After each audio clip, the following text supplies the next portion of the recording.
So the WRP at PET and the Center for African Studies at the University of Cambridge are excited to have you at this annual conference. It is our first, and we are so happy with the support from the University of Cambridge, the Sociology Department, and to have the blessings of the Walter Rodney Foundation and his family. I won't take too much of your time here. I'll just try to explain why we are doing this. Rodney's name by now has become timeless. He is a historian who changed the study of history, an activist that left his mark everywhere he went, from Kingston, Jamaica to Dar es Salaam in Tanzania, and from Hamburg, Germany to Georgetown, Guyana.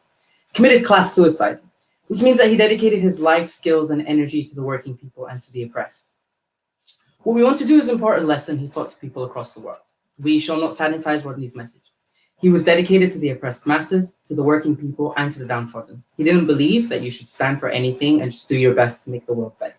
He believed that the working masses and their accomplices have a duty not to reform the system, but to overthrow it and replace it with a more just one.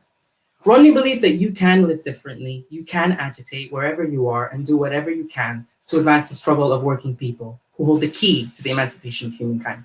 You can avoid all of the temptations of setting your heart at peace with the world as it is. You can be a lawyer, an academic, a sanitation worker, a housewife, and a nurse, and with the discipline and self-sacrifice, undying love, vision, fulfill your historic duty to the working peoples of this world. Protesting is one part of it, but not the only part. One can agitate wherever they are. He also warned us to be careful, to study the history of the working people and remain vigilant against those who seek to co-opt the struggle, the elites and the dictators, and any who hide behind progressive rhetoric to oppress and steal. The corporations and political parties who say Black Lives Matter, for example, while exploiting Black people. I'm part of a generation that struggles, a revolutionary generation. I've witnessed the government fall, and many of my friends can say the same. Just in the past 2 years alone, we saw massive uprisings in Chile, Sudan, Algeria, Lebanon, and the list goes on. Rodney taught us how to be guided by our passion, but to not let it blind us to the need for patient, intellectual, and ideological reflection. We have to always be aware that it is important to study for the purpose of fighting for our liberation. For Walter Rodney, you study history because it is in the making and you are its historical actor. Walter Rodney had something important, sympathy, not with popular slogans, not with ideas that will win him friends in high places, but with careful thought, sympathy with thought. This program will have 2 parts, but before that, what I want to do is introduce a video sent to us by the Walter Rodney Foundation. Good morning. My name is Patricia Rodney, the widow of Walter Rodney, who was brutally assassinated 40 years ago at age 38 years old on June the 13th, 1980 by the Burnham administration in Georgetown, Guyana. His dedication and contribution to the self-determination, a historical understanding and racial unity of the Guyanese people was cut short by a regime seeking to stifle his voice. I bring greetings from Atlanta, Georgia, on behalf of the Rodney family and the Walter Rodney Foundation. To the participants at this inaugural conference, organized by the newly established Walter Rodney Program at Pluto Educational Trust and the Cambridge University Center for African Studies, and special thanks and appreciation to the WRP board and advisory members, the distinguished speakers, activists, participants, and an amazing team of people who are responsible for making this event possible. This conference is evidence that his works continue to resonate and to be relevant. The conference is not only important but timely as a way of engaging students, academics, teachers, community leaders, and activists here in London and around the world in meeting one of the conference goals, which is to engage with further interrogation of Walter Rodney's rich life and legacy. An interesting phenomenon emerging from the devastation of COVID-19 is that we have been forced to become creative in reaching new and diverse participants. This pandemic has also amplified the racial and social disparities that are the ongoing experiences of working peoples globally. The US has undergone an historic election. The work of rebuilding our communities is even more critical, and we must commit ourselves to these endeavors. What is very evident is that the struggle continues. As Rodney stated, the Black intellectual, the Black academic, students, activists, workers, we must all commit ourselves to the activities of the Black masses. We must go wherever working peoples are and be prepared to sit down, to talk, to listen. We have to ground together. I am pleased to be part of this conference and look forward to the rest of the proceedings. That was such an honor to hear from the family of Walter Rodney. WRP at PET is very happy to be working with the Walter Rodney Foundation, the Center for African Studies at the University of Cambridge, and the Sociology Department to bring this together. We are going to have this conference in two sections. The first section is going to be the keynote speakers and the keynote respondents. And the second section is going to consist of people in the here and now who are keeping Walter Rodney's legacy alive. And so without further ado, we would first like to start by showing you the speakers that you'll have up next.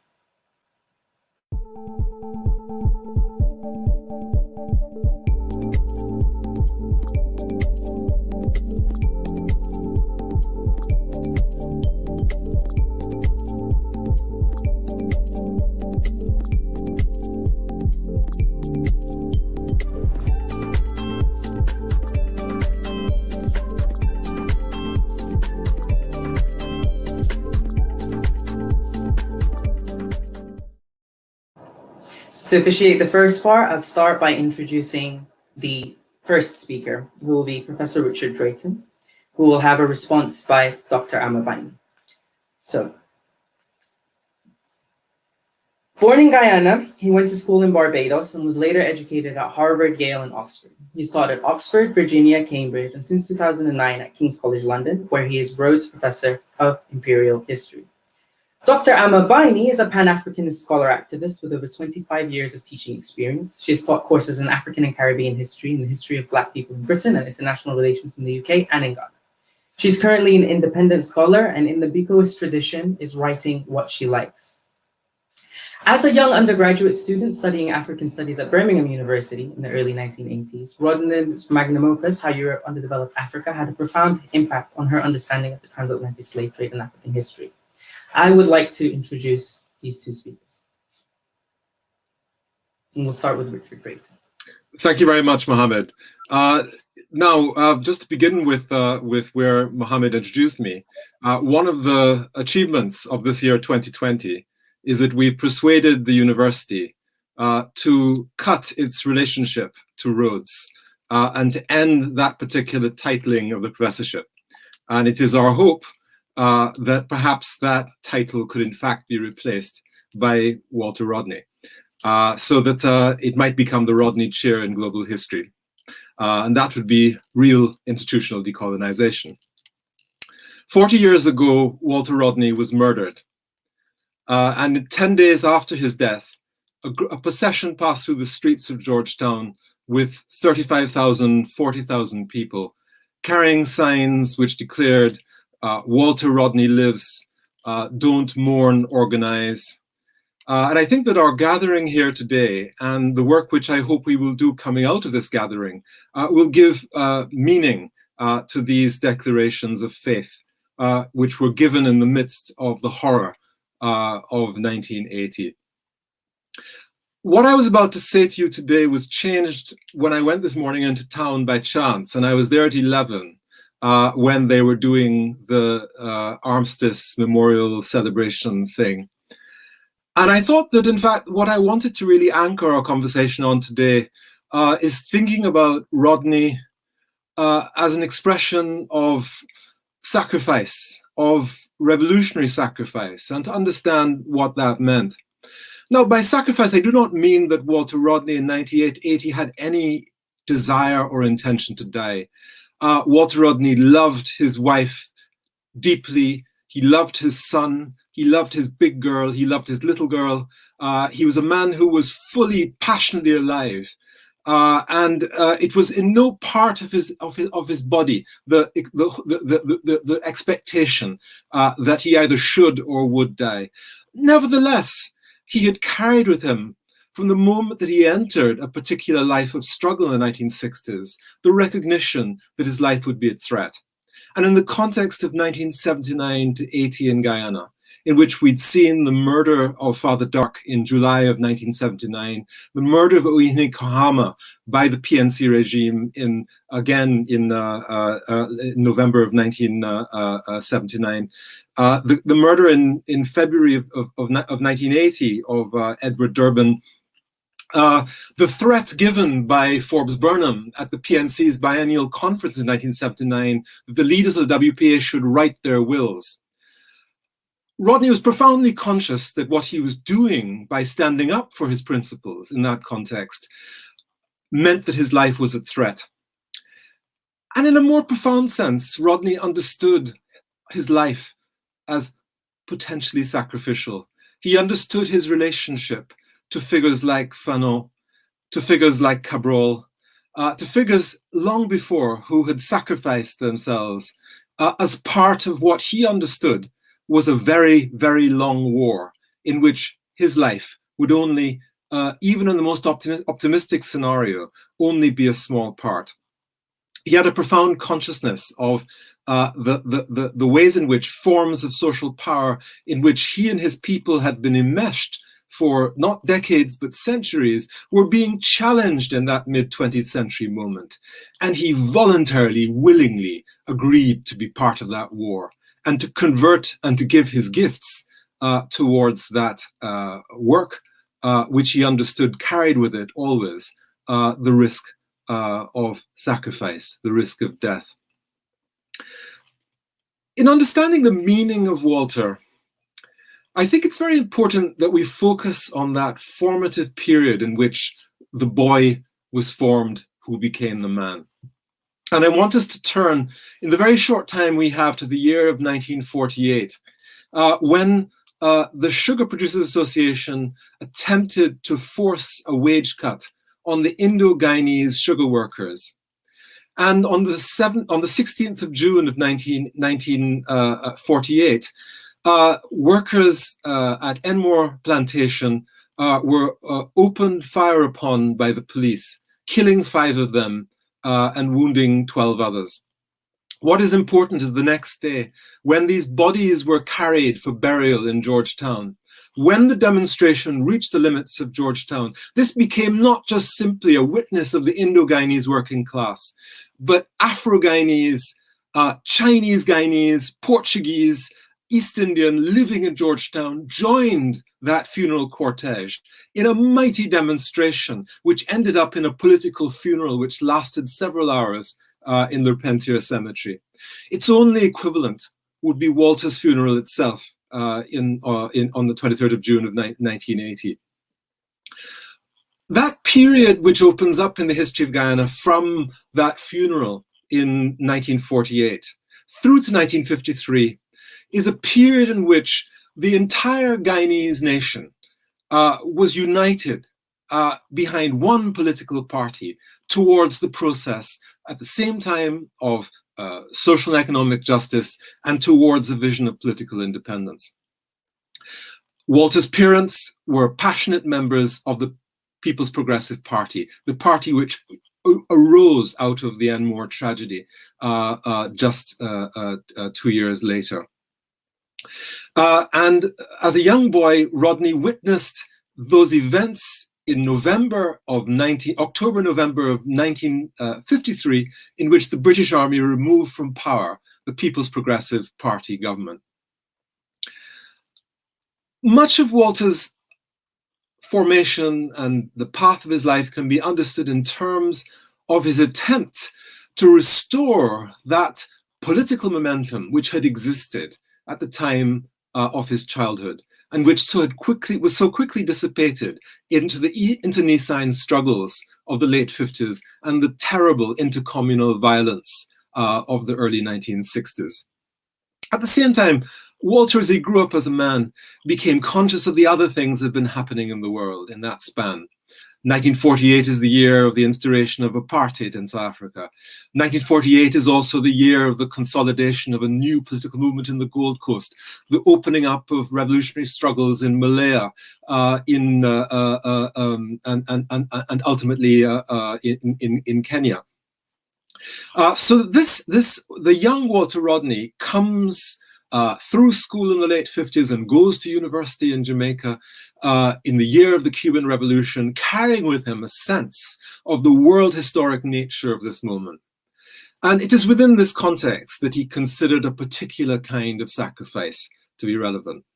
Now, when I spoke 4 years ago about the meaning of Walter Rodney, and you can find that's a 40-minute talk, which you can find on SoundCloud, I tried to contextualize this more broadly. But I want to really kind of, for the purposes of our conversation today, to think about the meaning of Walter Rodney's life in terms of the 4 main monuments which he left behind and which are speaking to us if we care to listen to them. The first is his little book, Groundings with My Brothers, a book which was written and which came out of that experience of returning to Jamaica, to the Caribbean, to work at Jamaica at the University of the West Indies. Walter carried with him Cabral's idea of class suicide, which was alluded to at the very beginning by Mohammed. Now, what Cabral is saying there, and this mattered a lot to Walter, was that in countries of ours, or like Guinea and like Guyana, in which you do not have an industrial proletariat as per the kind of classic European Marxist model. What you have is a national colonial situation in which the politics of race, in which the politics of inequality open up the possibility for a kind of patriotic anti-imperialist coalition, which by its very nature would depend on cross-class alliances. And what Cabral said is that those of us who are educated have inevitably in these societies been prepared to play our part as a petty bourgeoisie in collaboration with imperialism.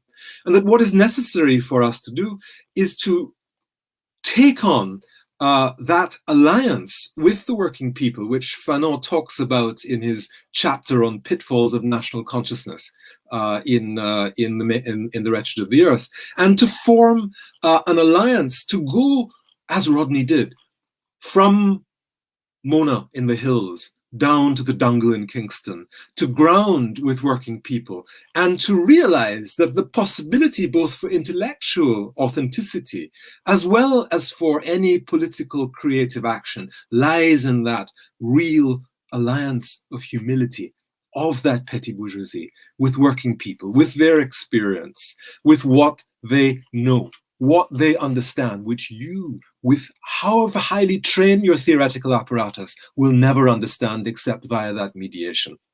So Groundings with My Brothers is a profoundly important book to read to understand the meaning of Walter Rodney. But at the same time, Walter Rodney understood himself, and it was his calling to be a historical researcher. That was the work which he chose for himself and which he passionately enjoyed. And his most important early work is the book which comes out of his 1966 SOAS PhD, which he publishes in 1970, the history of the Upper Guinea coast. This remains a masterwork in pre-colonial African history. And if you think of the great contemporary African historian, Toby Green, my colleague, Toby Green's entire opus is in many ways a response to the making of the Upper Guinea, the history of the Upper Guinea coast. In that book, Rodney tries to explain what happens to Africa in the context of the slave trade and in the context of that pre-colonial moment, and in particular about the ways in which African elites found themselves in this toxic alliance with external economic and political actors. So there's an analysis there, not just simply about the 16th century Guinea-Bissau and the Upper Guinea coast, that region which drew his attention both intellectually, but because it was also the territory of Cabral. It was an active witness to Cabral as a work of scholarship. But he also recognized that what was going on there was also characteristic of later colonial formations and was also characteristic of the post-colony, of the ways in which elites in the post-colony operated in collaboration with imperialism in a way which would completely eviscerate the promise of the post-colonial moment. He followed this up in 1972 with How Europe Underdeveloped Africa, which in a way is a popularization of the history of the Upper Guinea coast.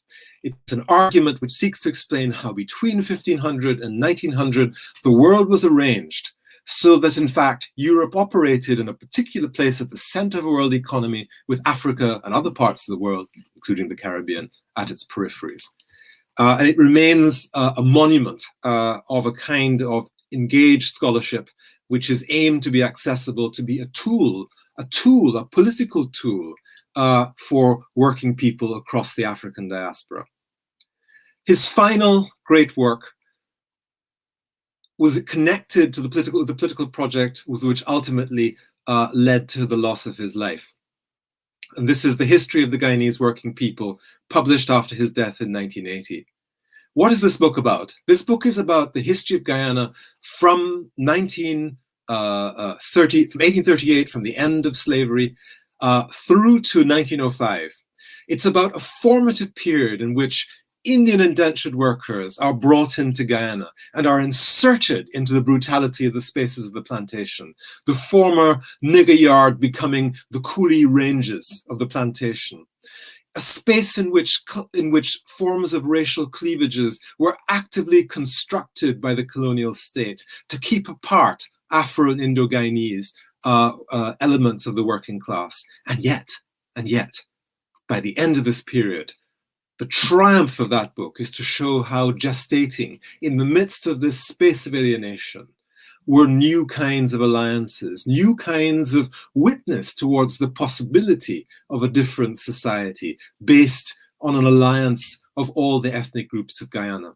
This was connected with his attempt to restore in Guyana, if necessary through the sacrifice of his life, the revolutionary possibilities of that moment from 1948 to 53.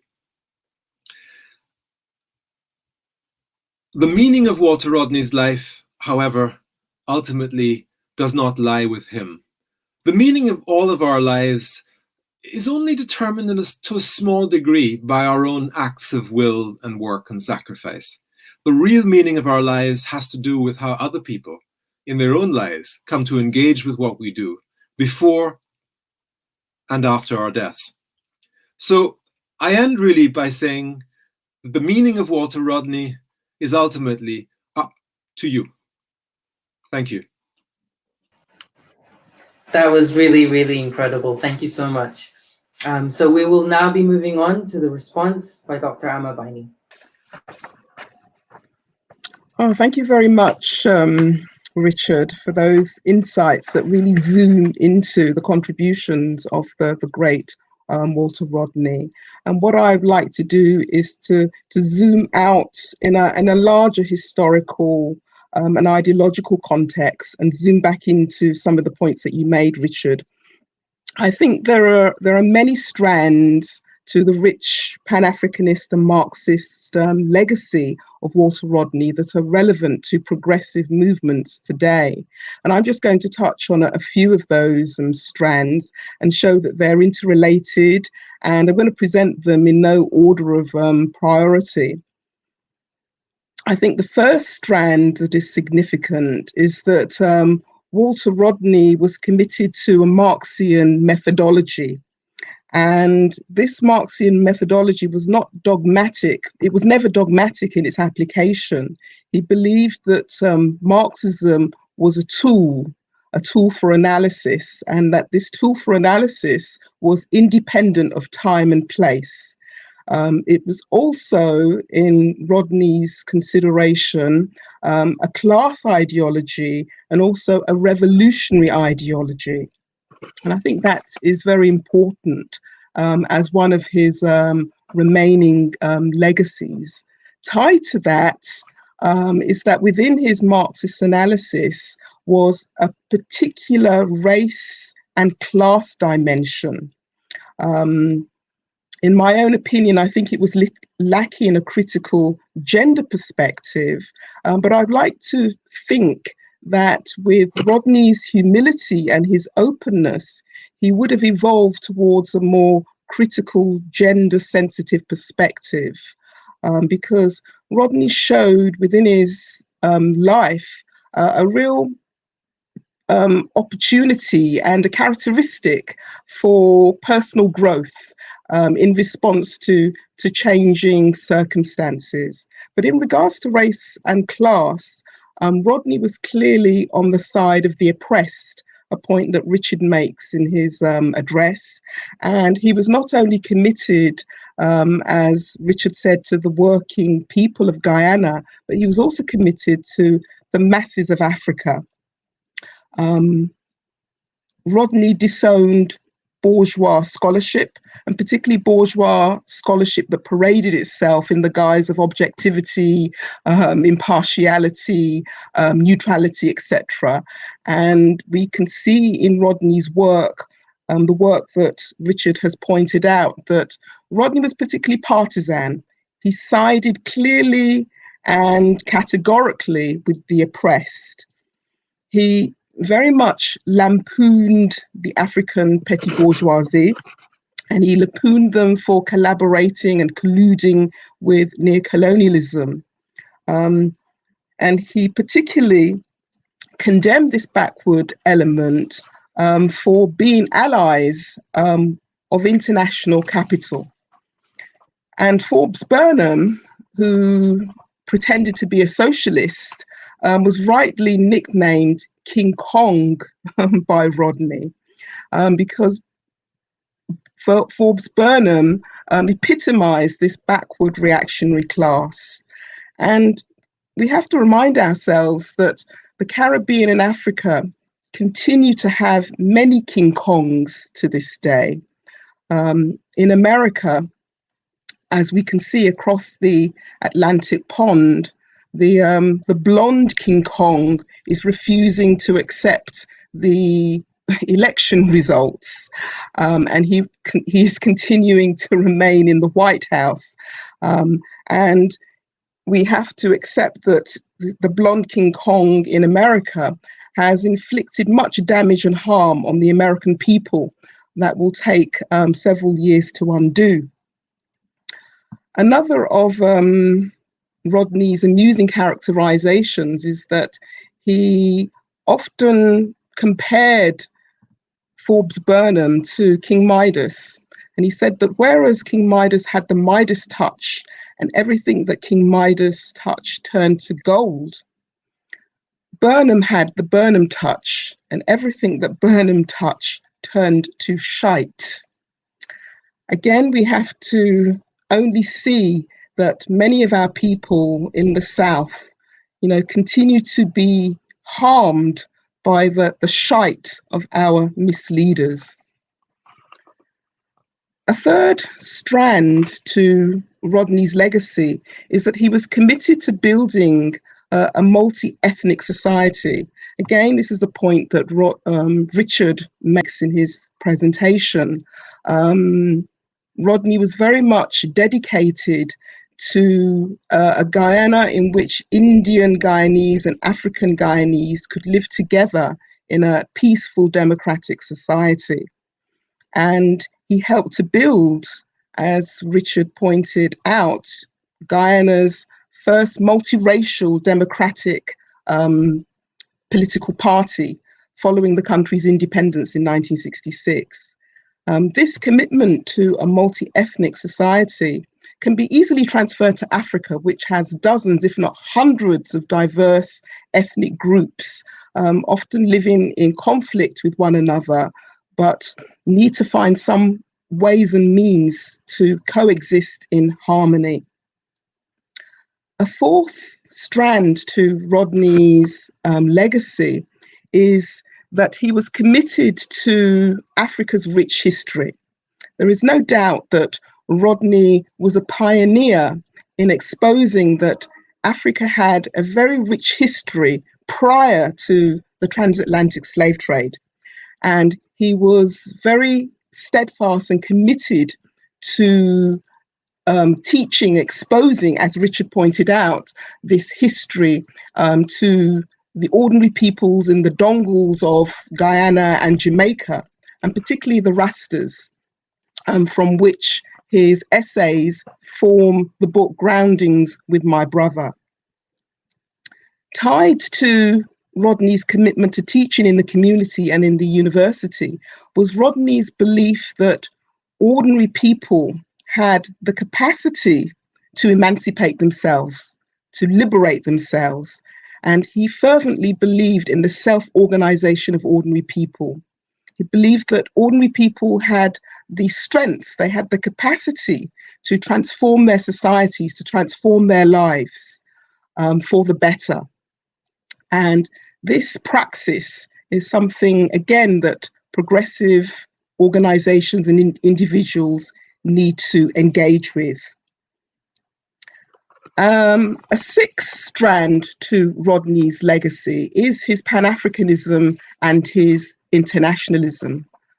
To quote Rodney, he said, quote, "To talk about Pan-Africanism, to talk about international solidarity within the Black world, whichever sector of the Black world we live in, we have a series of responsibilities."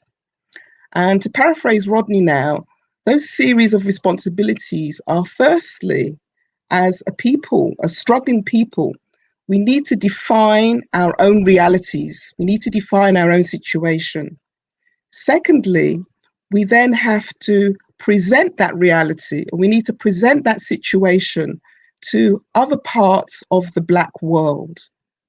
And then thirdly, as a struggling people, we need to help others in the Black world to reflect on their own specific realities.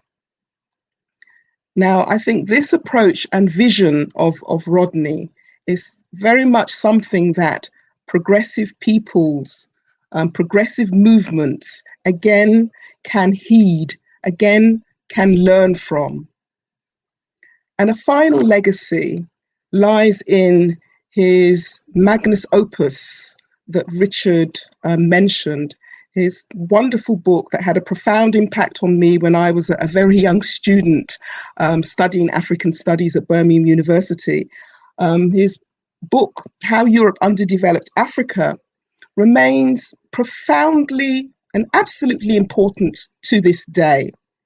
The reasons for this is because, as Rodney pointed out, with so-called constitutional independence, as Rodney called it, or flag independence, African peoples, Caribbean peoples, or people of the South were led to believe that we would control our own destinies. Yet, this was not to be.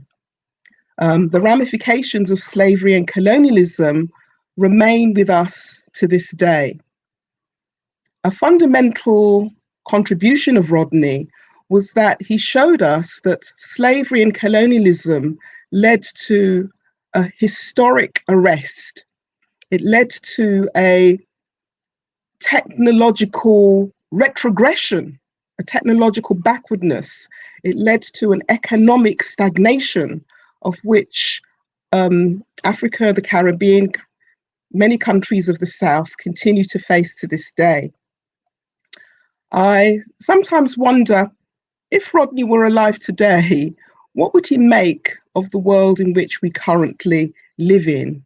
And I suspect with his Marxist, Pan-Africanist and internationalist vision and analysis, he would certainly have to comment on the fact that African people and peoples in the struggling South continue to face new forms of coloniality, new forms of colonialism in manifestations such as structural adjustment programs that continue to be imposed on our peoples, structural racism that people of African descent face in the West, unequal trade, colossal debts, illicit financial wealth and tax evasions of transnational corporations.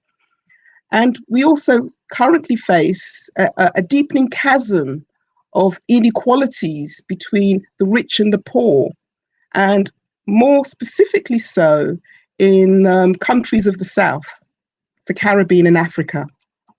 And exacerbating all of this is the climate crisis or the destruction of ecosystems. Climate change fundamentally requires us to dismantle the system of capitalism that is built on the rapacious and rampant search for a maximization of profits that continues to destroy the environment. So these are some of the current manifestations of how Europe or the West continues to underdevelop Africa and continues to underdevelop the Caribbean. To conclude, in his short but very productive life, Walter Rodney was committed to all these principles and struggles that I've outlined.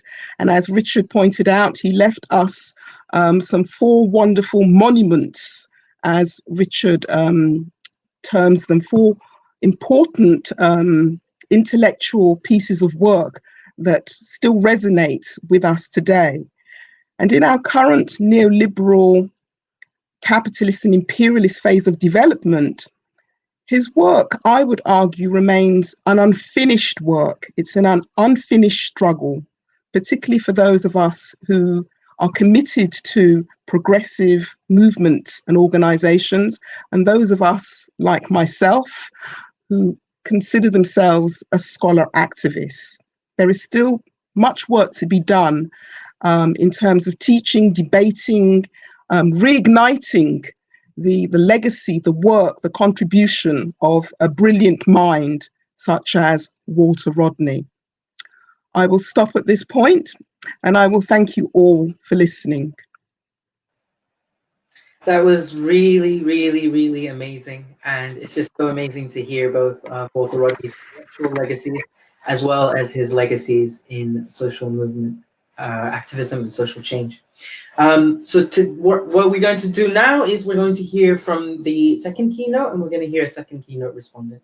So the second keynote will most likely be played through a video due to some connection issues, and I will introduce them both right now. So David Johnson, Professor David Johnson, transferred from social anthropology to a history major at the University of Sussex after reading How Europe Underdeveloped Africa and attending a grounding session with Walter Rodney in a Black community bookshop in North London. He went on to complete a doctorate in African history at the School of Oriental and African Studies and taught for 3 decades at the University of Calabar, Georgetown University, and the City University of New York. He was a founder member of the UK support group of the Working People's Alliance, a platform through which Walter Rodney, as well as other creative and courageous comrades, dare to imagine and pursue another world. Natasha Issa Shibji is the director of the Institute for Research in Intellectual Histories of Africa in Dar es Salaam, Tanzania, and a postdoctoral researcher associate at the University of Cambridge. She completed her PhD at New York University in African history. Her dissertation is entitled Successionism on the Nation's Frontier, the Predicament of Land, Labor, and Dependency in Mombasa and North Frontier District of Kenya. She previously taught in the history departments at the University of Dar es Salaam and the University of Dodoma, on courses focusing on African political economy, the agrarian question in Africa, and Indian Ocean world history on the East African and literal work. She is heavily influenced by the work of Walter Rodney. So we'll begin by starting with a video from Dr. David Johnson.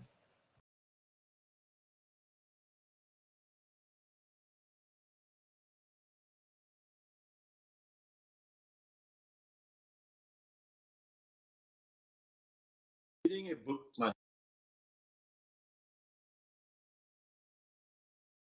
manuscript submitted for publication by Walter Rodney.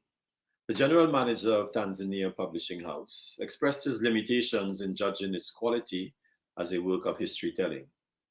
As such, he proposed sending the manuscript to an authority on African history for review.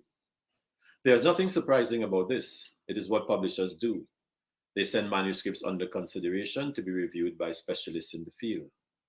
What is unusual, audacious, is Walter Rodney's response to the publisher, part of which reads, "The main request you made is that the manuscript should be passed on to an African historian because you felt yourself unequal to the task of judging its worth as serious history. It is an ideological challenge. Unfortunately, there is scarcely anyone about who combines my own worldview with data about the African past. My procedure has been to try as hard as possible to let the work be scrutinized by progressive individuals. To pass it on to a serious bourgeois historian would be a sheer waste of time. Under the circumstance, I will have to be the authority for whether a given fact, date, name, etc. is correct. Beyond that, it is a matter of interpretation, logical and internal consistency. The text aims at a stratum of literate Africans in universities, secondary schools, the bureaucracy, and the like. They will have to judge whether it makes sense in light of present conditions in Africa. There is scarcely anyone about who combines my own worldview with data about the African past." Walter Rodney was 29 years of age when he wrote those words. He was 30 when the manuscript in question was published as How Europe Underdeveloped Africa. He was not laying claim to a unique worldview or posturing as the most knowledgeable person on Africa's past. He was drawing attention to a rare mixture in the academy, which carried consequences. He knew beforehand the venerated authorities on African history in Britain and the US would respond with hostility. The very title would strike them as heresy, never mind its content, if they got that far. To the extent that these experts featured in Rodney's imagining of an audience for the book, he made it known that his aim was to upset and not please the deans of African history in London and Wisconsin. A core constituent of the worldview Rodney saw as having no home in the corridors of academia patrolled by those deans, has a lineage to which he was exposed from an early age. Like Eric Williams before him, C.L.R. James before Williams, and the author of Das Kapital before them all, Rodney saw boundless relationships between the turning of Africa into a warren for the commercial hunting of black skins and the rosy dawn of the era of capitalist production, to borrow the imagery and eloquence of Marx on the subject. Though my preference on the mercantilist aspects of this history is the poetry of the prophet, Bob Marley. "Oh, pirates, yes, they rob I. Sold I to the merchant ships. Minutes after they took I from the bottomless pit." Walter stood on the shoulders of a black radical tradition that challenged hegemonic ideas and the absence of African participation in the making of history, as they explored Africa and Africans' glaring presence in the making of the modern world. Significantly, he had the inclination, as well as opportunities, to ask and pursue more questions than they on social processes within Africa itself, and not remain largely focused on transatlantic connections between Africa, Europe, and the Americas. It was in 1963 at London School of Oriental and African Studies, SOAS, that he fully embarked on these pursuits. Founded in 1916 to help prepare British officials in the arts of colonial administration, SOAS evolved in the second half of the century into a leading center for the study of African history. On the other side of the Atlantic, major African studies centers also emerged at universities like Wisconsin and Northwestern, as American power scrambled to understand and influence decolonizations in Africa. The founding fathers of these programs, in which mothers, daughters, and others were kept at bay, had their own creation myth, in which they became the founding fathers of the study of Africa, having secured their precincts from Black pioneers.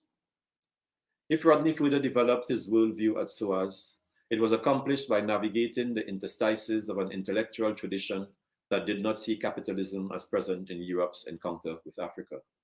In fact, it is not apparent they saw capitalism present anywhere, at any time. The History of the Upper Guinea Coast, 1545 to 1800, the book produced from Rodney's PhD thesis of the same title, contains building blocks that go into the making of how Europe underdeveloped Africa, and other expositions by Rodney on the African past and present.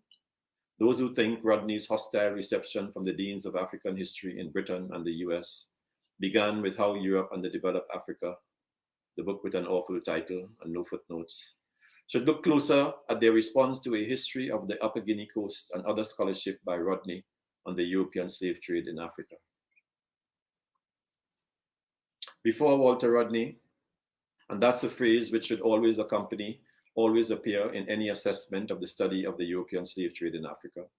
Before Walter Rodney, the dominant paradigm in the academy treated the European slave trade in Africa as just another form of commerce, directed by the invisible hand of the market. Africans and Europeans met in the marketplace and exchanged goods, with benefits accruing to each other in an equal trading relationship. A sampling of how this worked is offered by a proponent and a SOAS founding father of the study of African history, John Fage. In an article published 10 years after Rodney's death in the journal Past and Present, he had yet another swipe at his nemesis for suggesting there was unequal exchange which engendered underdevelopment in Africa. Fage writes, "The Africans might indeed be cheated. For example, being sold muskets which were not very good and which might burst when they were fired. But equally, they could cheat the Europeans, for example, by passing off old, sick, or mentally handicapped slaves as though they were in the pink of condition. The maxim caveat emptor worked both ways." So, there we have it. Europeans sold Africans dodgy firearms and Africans sold Europeans dodgy human beings. What more balanced a trading relationship does Rodney require? And it seems the practice of Africans cheating Europeans by offloading human cargo not fit for purpose continued into Fage's African History Kingdom. In the same article, he goes on to present Rodney as a dodgy West Indian historian, finding him driven by Black emotion and ideological affiliations. Quite unlike this dean of African history, a white British middle-class male, able to stand back from a history of empire, devoid of emotion and ideology, and clinically examine the reality of Africa, as he puts it.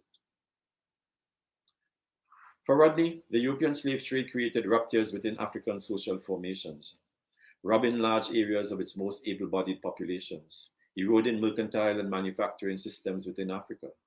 In his analysis of contemporary African development, he draws a connection from this era into the period of colonial rule. The processes he observed did not begin at the end of the 19th century with the Berlin Conference. Africa's internal dynamics at the level of economy and politics had already been compromised by the time the continent was partitioned into areas called Anglophone, Francophone, Lusophone, all the phony phones, as Tajuddin Abdul Rahim was fond of saying.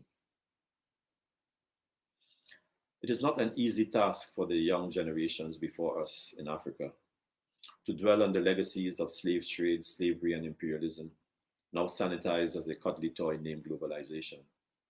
I speak of a generation living with predatory and contemptuous ruling classes that sit atop ever-widening inequalities and the accompanying immiseration of the lives of working people. Forget about glossy brochures in the city and Wall Street announcing a rapidly expanding African middle class getting ready to consume their products. I speak of a generation that has been gleeful about COVID border closures, preventing political elites from traveling abroad for medical care, leaving behind non-existent or depleted health services. A generation that has traveled a new middle passage across deserts and Mediterranean waters, seeking escape to a Europe that awaits them with a nationalism grown malignant once more, a nationalism in which race and empire have long been at the heart of its constructs, A generation from Lagos to Kinshasa, Khartoum to Kinshasa, from Lagos to Harare, Kinshasa to Khartoum, Bamako to too many places to mention in the time left. A generation that has been shot at and killed by coercive agents as they begin to transcend fault lines of ethnicity, region, religion, and gender in the course of struggle. Struggles against the policies and manipulations of a ravenous ruling class, as Rodney described them. Their exasperation with narratives on colonialism is understandable, but not one we should conflate with the founding fathers of African studies and too many of their sponsors and progenitors, who have tended to see colonialism as a modernizing project, ruined by Africans who know not of good governance. Exasperation notwithstanding, there is no escaping the use of a rearview mirror if analysis and action are to travel significant distances into a future that brings alternatives and not rearrangements. Walter Rodney had a profound grasp of Africa's integration into an international system of production in which the engines were kept outside the continent, from the 16th century into the early years of neoliberalism, the shortcut language we use to characterize a 4 decades old, multifaceted onslaught on the lives of working people around the globe. His interests, however, did not end with these structural concerns. With Rodney, they generally ended where they began, with the lives of ordinary working people, how they sought to make their way in the world, and how these structural arrangements impeded or assisted. Those interests led him to a penchant for social class analysis, now considered a throwback to a bygone age by many opinion makers, including some classified as progressives. Frantz Fanon, who gifted us rare insights into the malleability of race in our time, provided important openings for Rodney's thinking on those who inherited office at independence in Africa. Often forgotten is how prescient was Fanon on the trajectory of the embryonic middle classes inheriting state power in Africa. They were barely entering office when he began anticipating tragedy down the road if they took command in the absence of grounding with the people, whose vitality and clamor for change gave substance to independence movements. The mobilizations for political independence may have been all-class affairs, but it was a particular class that held tightly to the reins of power when it came, reaping an inordinate share of social surpluses that filtered through the state. In too many instances, there were feeding frenzies around the state, which became key to the consolidation and reproduction of a class with little basis in production, argued Rodney, in texts and speeches that are too little known. The pursuit of their interests, their self-aggrandizements, helped consign them to perpetuating relations of dependence in an untransformed colonial economy.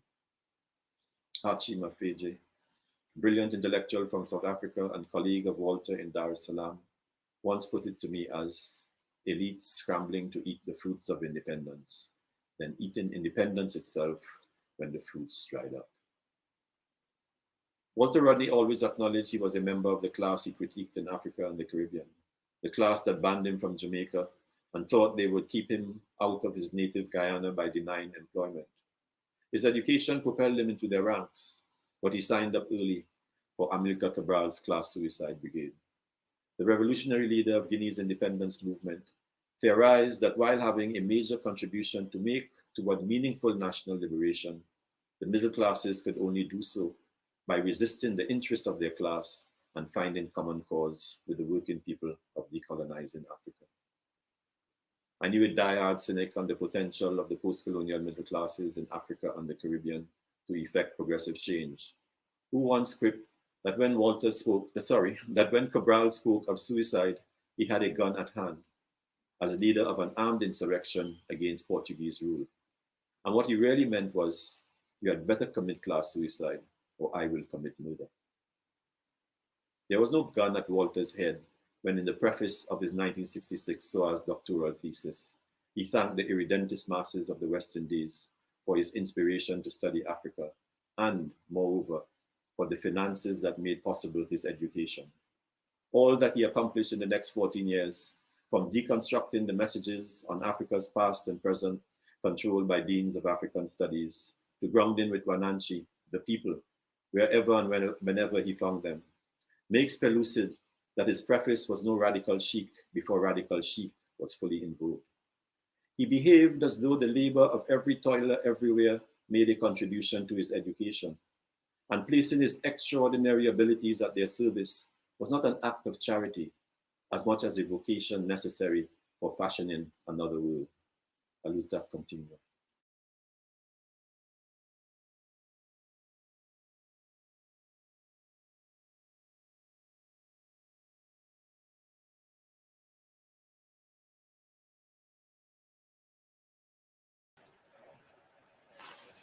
That was really, really amazing. And so what we're going to do right now is we're going to jump right into the response by Dr. Natasha Isa Shivji.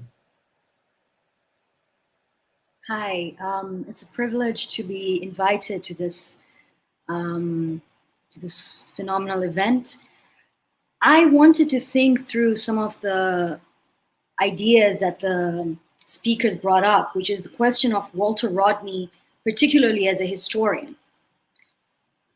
The importance of Walter Rodney's work as a historian, I believe, is directly connected to his work as someone truly invested in the struggle, an activist on the ground, not removed from the people's movements. One of the courses he taught while he was at the University of Dar es Salaam was a course called Historians and Revolutions. In it, it was a course about the French and the Russian revolutions. In this course, he localized, he particularized Western thought as bourgeois thought, and one amongst two worldviews, the other being Soviet historians who were writing from within. The very act of localizing and particularizing bourgeois thought, which is considered mainstream and internalized as objective truth, in itself is a revolutionary act to the discipline of history. In doing so, he was providing a method of historiography rather than simply producing a history as historicist. In creating an idea that two worldviews existed about the same events, he was providing a space in which a discourse could be produced, an African perspective could arise. This room for discourse, I believe, was one of his most important contributions in both his life as a revolutionary and as an academic, which for him were not separate. He saw his thoughts as a historian as evolving in action. It is easy to look in retrospect now and criticize Walter Rodney as an academic because it does not fall objectively into the kind of lingua franca we're used to in the discipline of history. However, in his time, and also for our time, I believe it is futile to try and separate these two periods. There was an urgency of thought that could mobilize and thought that could move. For instance, when he first came to Tanzania, a common anecdote was he came strongly hopeful of Nyerere's ujamaa, socialism. He thought this was a practice this was a leader that could truly lead an African country out of the shadows of colonialism, that could truly reimagine a future, a socialist future. Working on the ground, his interactions with his comrades at the University of Dar es Salaam, his own involvement in ujamaa, in cooperatives, he evolved his thoughts. He saw the limitations of national liberation. He saw the limits of the independence struggles and the centralization of all power within the state. This was an important evolution of thought. And this was not only telling of his role as a revolutionary, was grounded in the everyday struggles of the people in Tanzania, and also not only symbolic of his dynamism as a thinker, but it was also very much a testament to how he anchored himself within a larger network of camaraderie, of communities. His intellectual work was not his on his own. It was the product of solidarities. It was the products of entire community.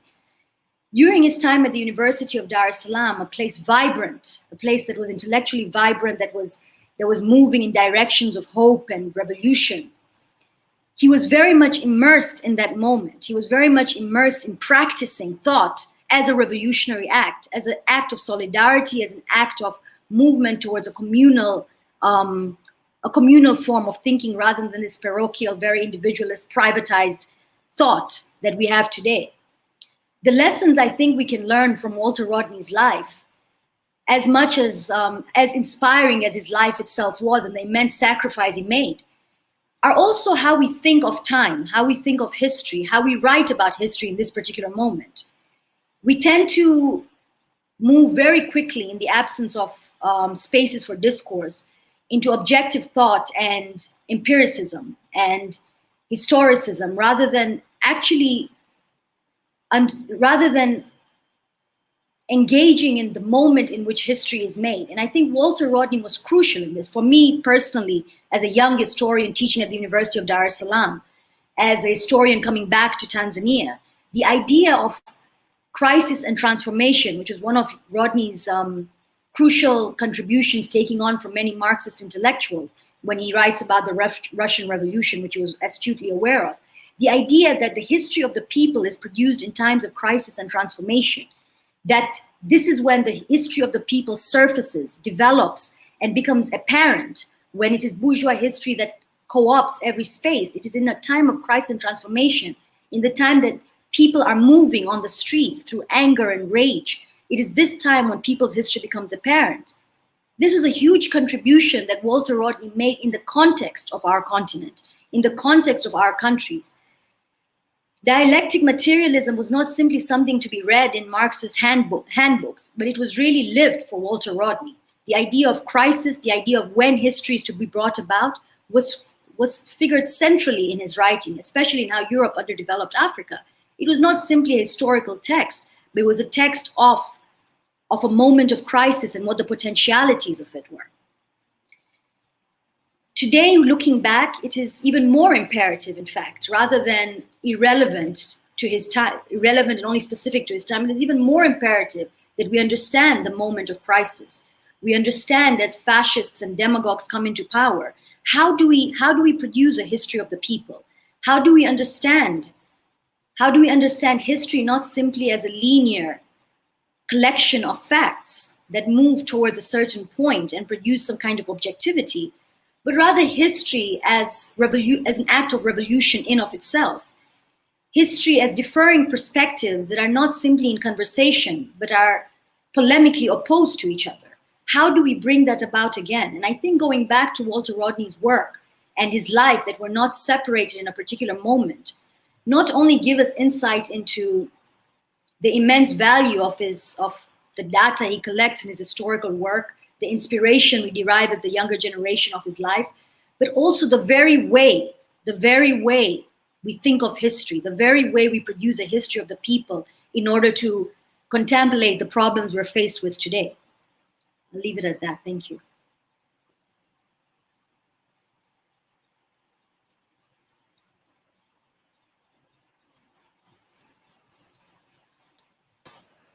So that was just amazing. And what's amazing about this conference so far is how we've gotten the voices of people from all over the world. Walter Rodney was as much as he was a huge revolutionary and someone who changed the discipline of history, he was also an avid traveler, and everywhere he went, he left a mark.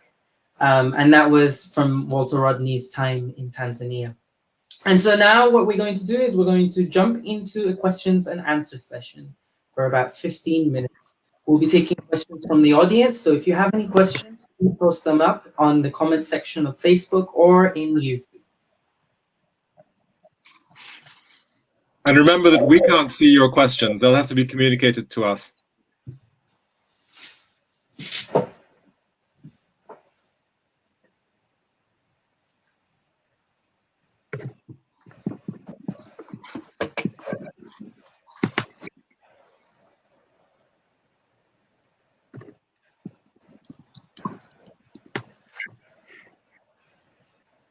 So currently, our moderators are currently searching for questions that they will post on the screen. And once they do appear, we will begin to ask those questions. So this is the time.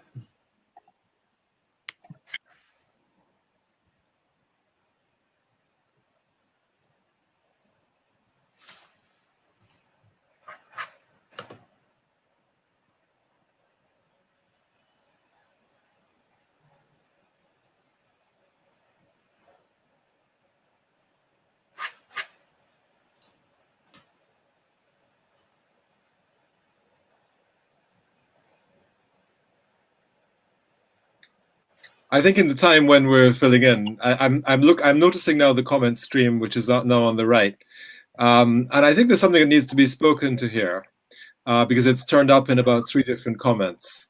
Amapoku writes, we must also pay homage to Bogle Louverture, set up by Jessica and Eric Huntley in London, who first published Walter Rodney's books. This is echoed later on by Kwaku BBM.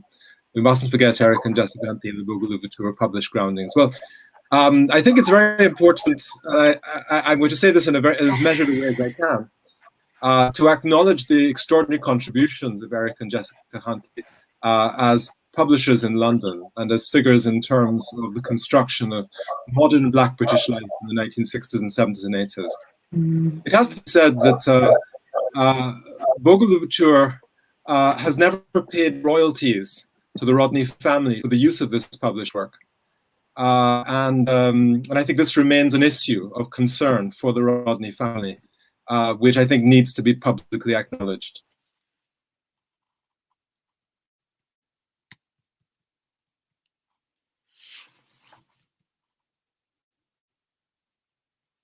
One of the questions that we're getting is if it's possible for anyone to touch on C.L.R. James's tribute to Walter Rodney.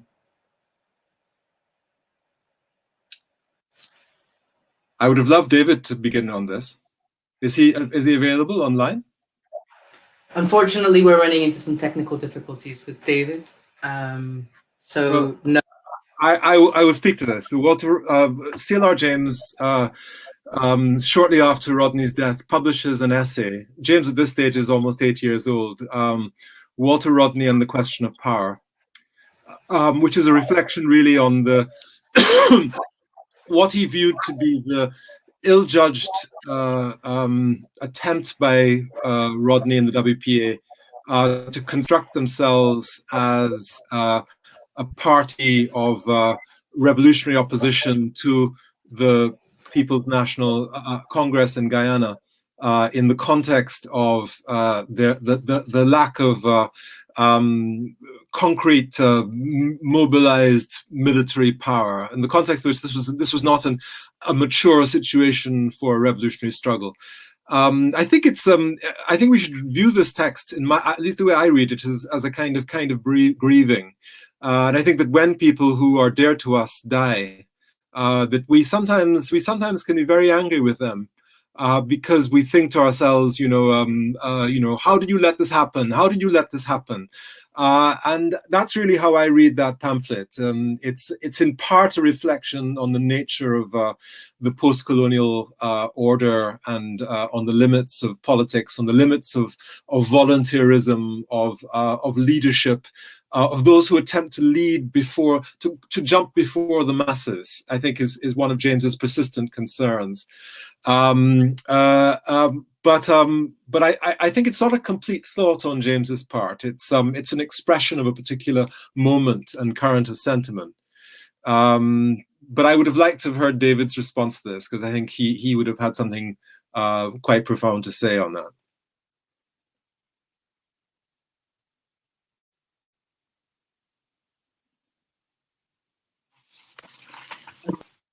We're asking is, how can we address the state of our universities on the continent and dependence on overseas institutions for producing knowledge?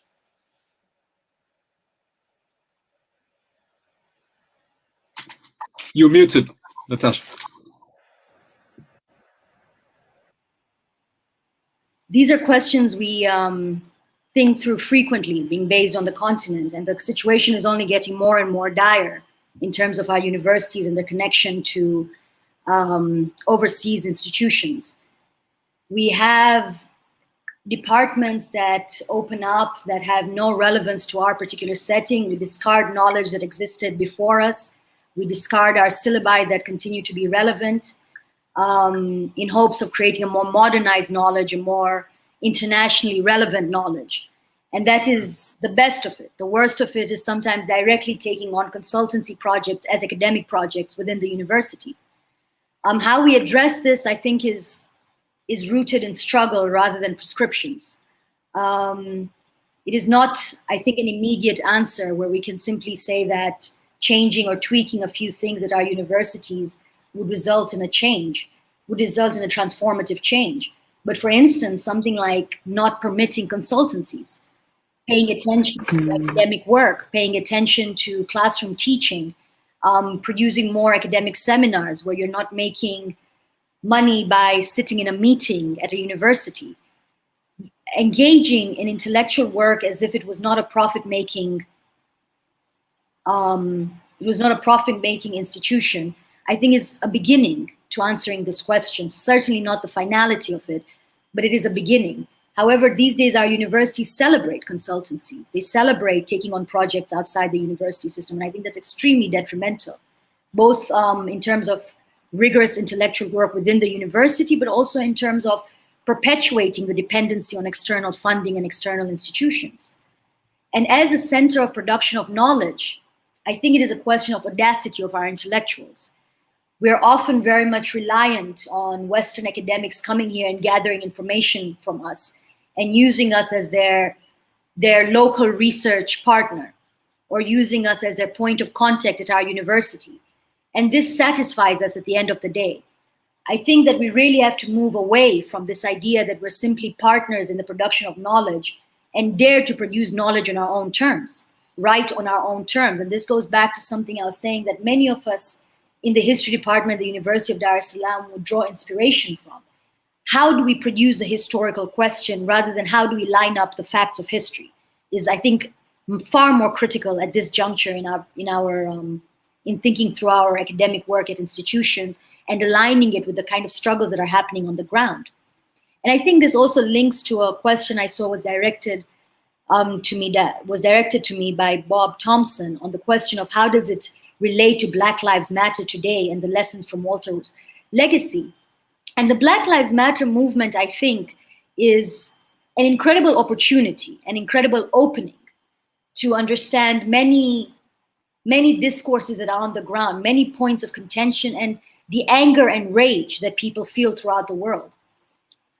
However, I also think that it can be of potential, it can also be a space of potentially closing revolutionary politics if it is left as is. The Black Lives Movement tends to use the question of identity, both racial and particularist identity, to further a movement. And I think in the time of Walter Rodney in the 1970s, there were certain lessons to be drawn on, which were questions of solidarity, solidarity across spaces, solidarity across peoples, solidarity of thought, solidarity of struggle against a particular enemy. With the Black Lives Movement, there seems to be a very representational kind of enemy, an enemy that is symbolized by a particular color, by a particular space, by a particular behavior, rather than an enemy that extracts, an enemy that destroys the very dignity of being. And I think that needs to be questioned. That needs to be questioned. And I don't think that if that agenda is furthered in terms of Black Lives Matter movement, it can lead to a politics that is revolutionary to what exists. Perhaps it can rectify the language of what it exists. It can reform the language of what it exists. But in terms of really revolutionizing what exists, I think we need a politics beyond that. An instance of this was the Black Lives Matter was imported wholesome in terms of its language, its representational identity politics into a space in Tanzania, into Africa. What would the Black Lives Matter movement mean in the continent? What does it mean to celebrate Black life on the continent when your oppressor is a Black man? What does it mean in terms of the class struggles on the continent? You know, it might make sense in a different context within the diaspora, but what does it mean on the continent? And if it doesn't make immediate sense, then the Black Lives Matter movement, I believe, has to go beyond this discourse. It has to go beyond this discourse to incorporate solidarities with the continent, to really understand that the enemy sometimes looks exactly like you. The enemy looks exactly like me sometimes. And it is not necessarily a question of identity. So I think that I would like to leave it at that in terms of absolutely not dismissing the movement. I think it's a very important movement. It's an incredible opening. And for the time we're in, it gives us the audacity to be on the streets at the very least. But we need to take it beyond that, like all struggles need to be taken beyond. Thanks. Excellent. No, pardon. Yeah, so I'll address this question to Dr. Amabaini. So how can Walter Rodney's ideas be taken to the everyday African people on the grassroots? Well, I think we need to continue in the tradition of Walter Rodney in terms of those of us who are committed, as I said, to scholar activism, teaching in community forums, teaching in places where we find ordinary people, wherever that may be. We need to be innovative in how we reach people outside of the ivory towers of academia. We need to be sometimes spontaneous, and we need to communicate the ideas, the debates, the perspectives of Walter Rodney to those that, who are willing to listen and be innovative in the sense that we've been talking within the PET program in terms of some of the things that we can do with a younger generation of people of African descent and just ordinary people generally, ordinary young people, and using the mediums, the modes in which they use, such as Instagram, Twitter, YouTube, to, for example, do clips, to do excerpts of who was Walter Rodney, what was his work, what kind of ideas did Walter Rodney engage with in a way that ordinary people of this generation can relate to, and in the medium that they can respond to, and hoping that they will then, having had their interest, intellectual appetites, opened, wetted, they can then begin to look at his work in an academic form, or in bookshops, or in book clubs rather. So these are some of the ways in which we can communicate the life and work of Walter Rodney to a new generation.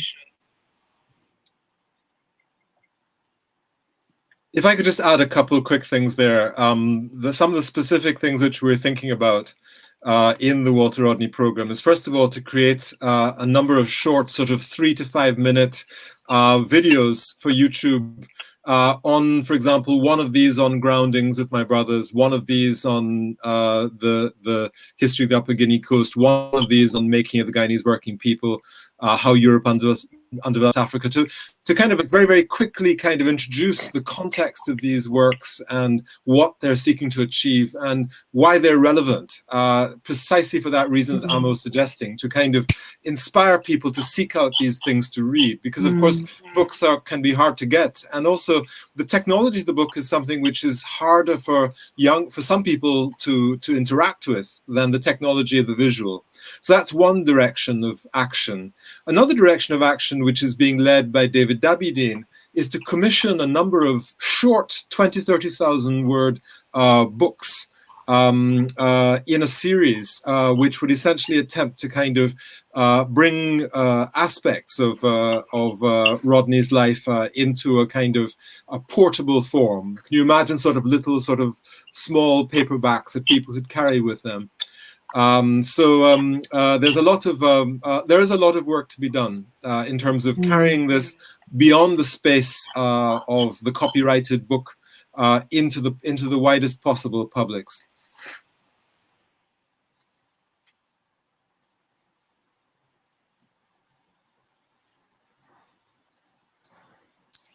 Yes, Donald asks the question. Donald Rodney is the brother of Walter Rodney, who was there in the car on that tragic day in June of 1980. He asked the question, could you cite examples of how Rodney sought to unify races in Guyana in the 1970s? Rodney comes back to Guyana in 1974. And by about 1975, 76, 77, he's having conversations with people who were his contemporaries, people like Moses Bagwan, who had been expelled from the PPP In the middle of the 60s, people like his contemporary Rupert Rupnerine, who was returning to make a film. And what they attempted to do with what became the Working People's Alliance, but before that was already a kind of mobilization around the film, The Terror and the Time, was to try to carry politics which was being spoken to by both Afro and Indo-Guyanese speakers, both into the countryside, to villages in quarantine, as well as on the street corners of Georgetown, and into Linden, the bauxite workers' town upriver from Georgetown, which was viewed to be a kind of rock-solid stronghold of the PNC under Burnham, and to try to bring these Indo-Guyanese speakers to these spaces at the same time as Afro-Guyanese speakers like Rodney were speaking in the countryside in what were traditionally Indian villages, and finding audiences who were receptive to them. So this is what terrified Burnham, because he could see, in fact, that the basis of his power, the basis of the PNC power, which was this assumption by Afro-Guyanese that there was no rescue to be had from an alliance with the Indo-Guyanese population, that this was being broken down. So it was being broken down in private life, in public life, in things that were being written, in a kind of physical presence of that interracial alliance across the space of Guyana. Donald, of course, you know this firsthand in a way that I did not, because I was not there at the time. So I wonder if, in fact, there's some way to give the microphone to Donald to speak. That may not be technically possible.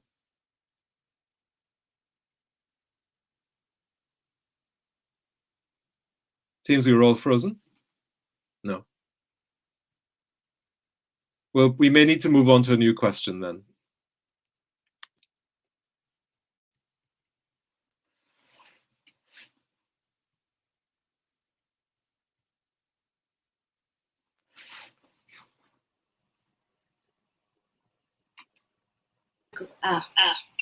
Sorry.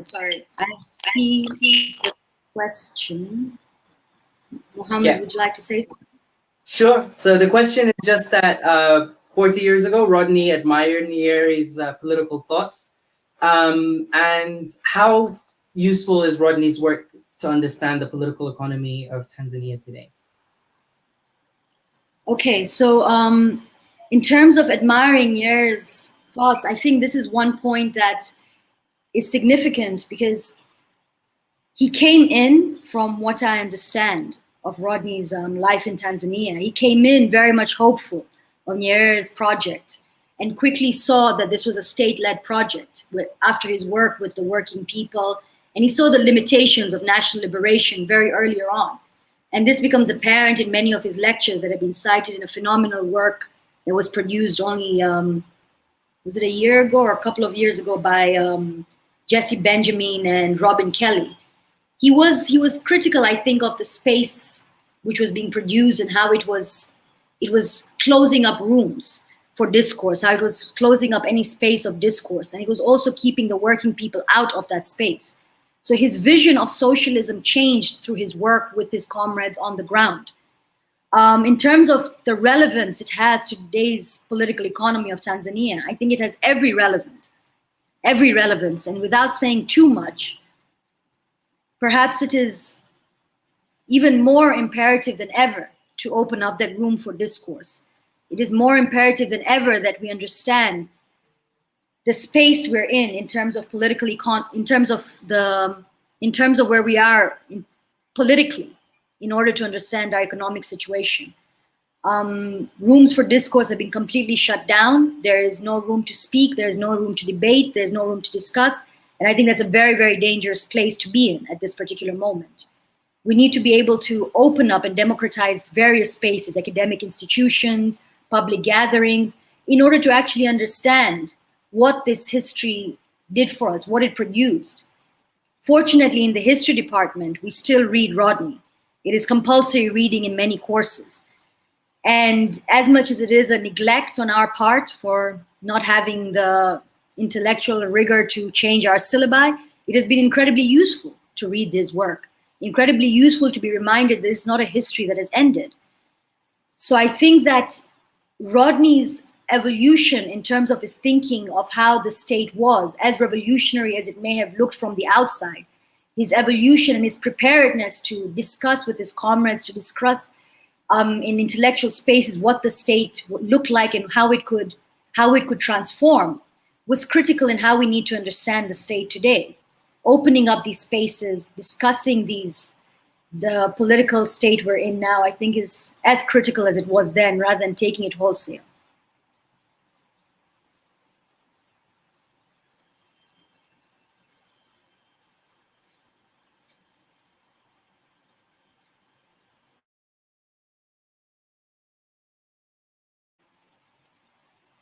You're muted, Mohammed.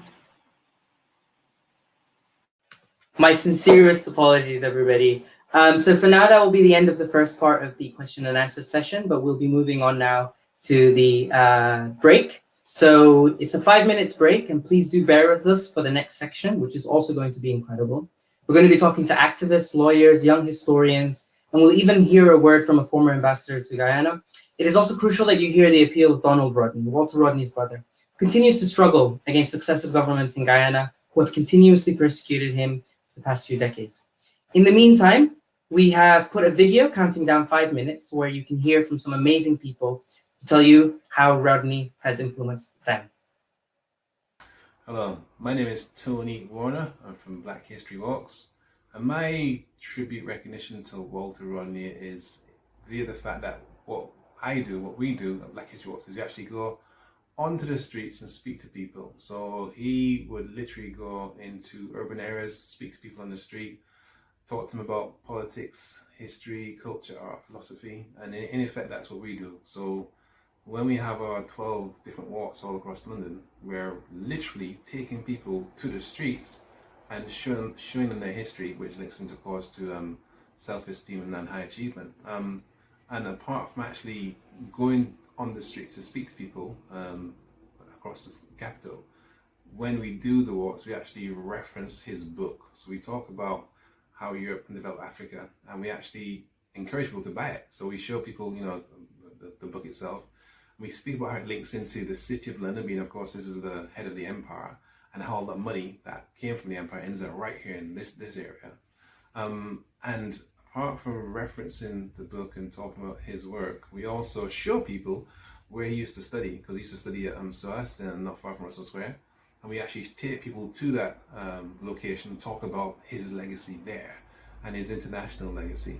So that's the way in which Mr. Rodney inspires me, and that's how we kind of continue his work, by sharing his book, or his books I should say, and his way of thinking, and making people know the name Walter Rodney. I'm David Williams from Aotearoa, New Zealand, and I was in Dar es Salaam at the end of the time that Walter and Pat Rodney were there. I'd just like to read the dedication from my first published book, which came from a thesis I wrote for the University of Dar es Salaam. The dedication is to Walter Rodney, historian, author of How Europe Underdeveloped Africa. Walter was the leader of the weekly Youth League ideological classes at the University of Dar es Salaam in Tanzania in 1972. It was while attending those classes that I first came to understand the impact of colonial rule upon indigenous peoples. Much has changed in the world since 1972, and my ideas have been influenced by many others. Still, I remain grateful to Walter, who encouraged me to rethink my worldview.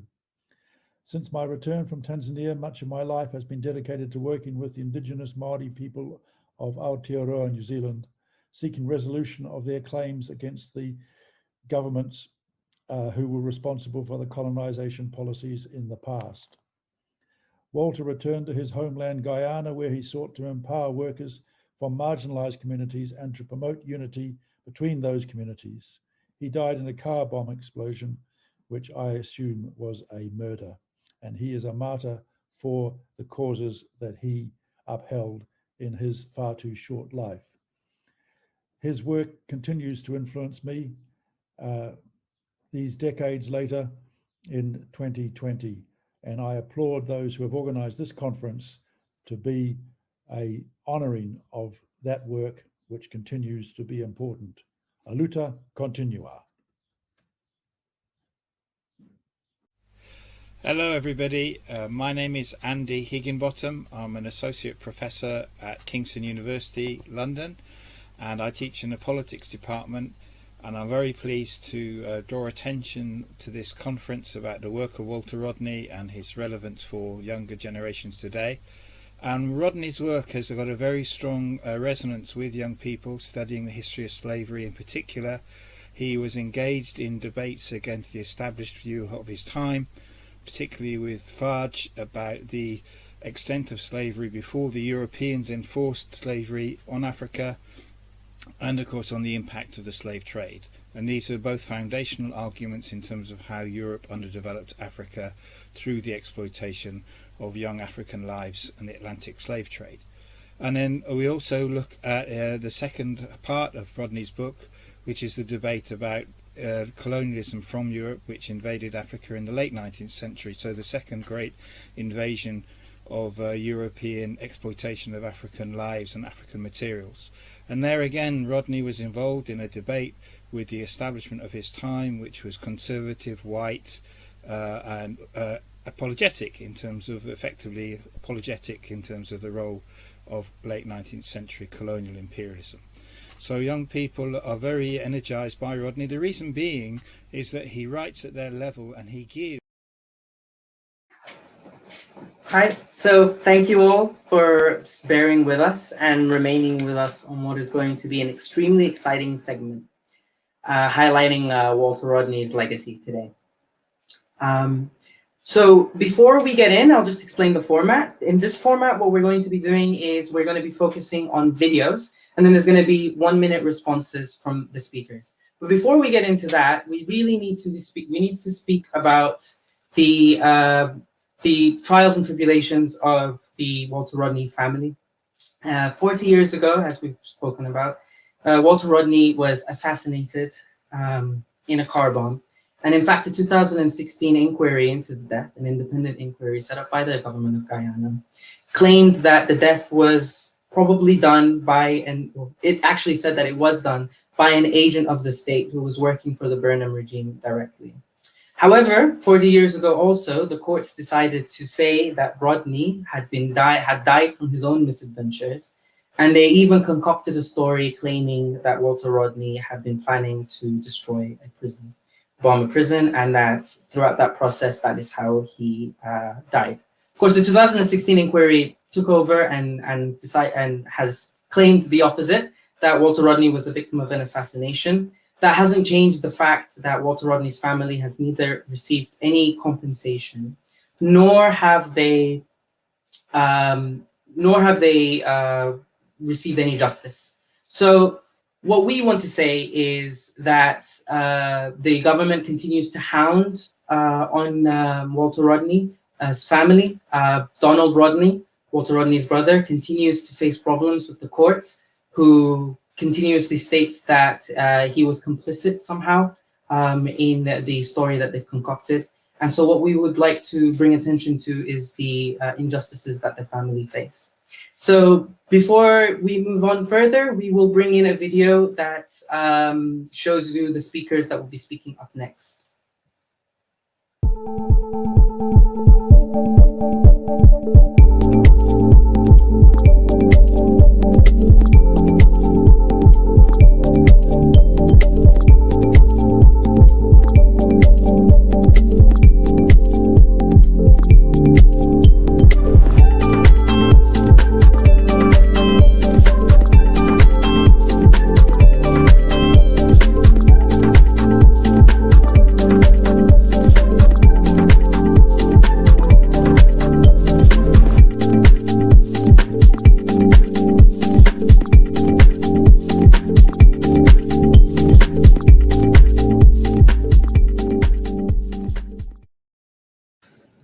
Okay, so we will be hearing now from the Young Historians Project. The Young Historians Project was founded in Britain, and it was founded by people of Caribbean and African descent. And we will be watching a video by the Young Historians Project, and then we will be hearing a response from a representative of that organization for 1 minute.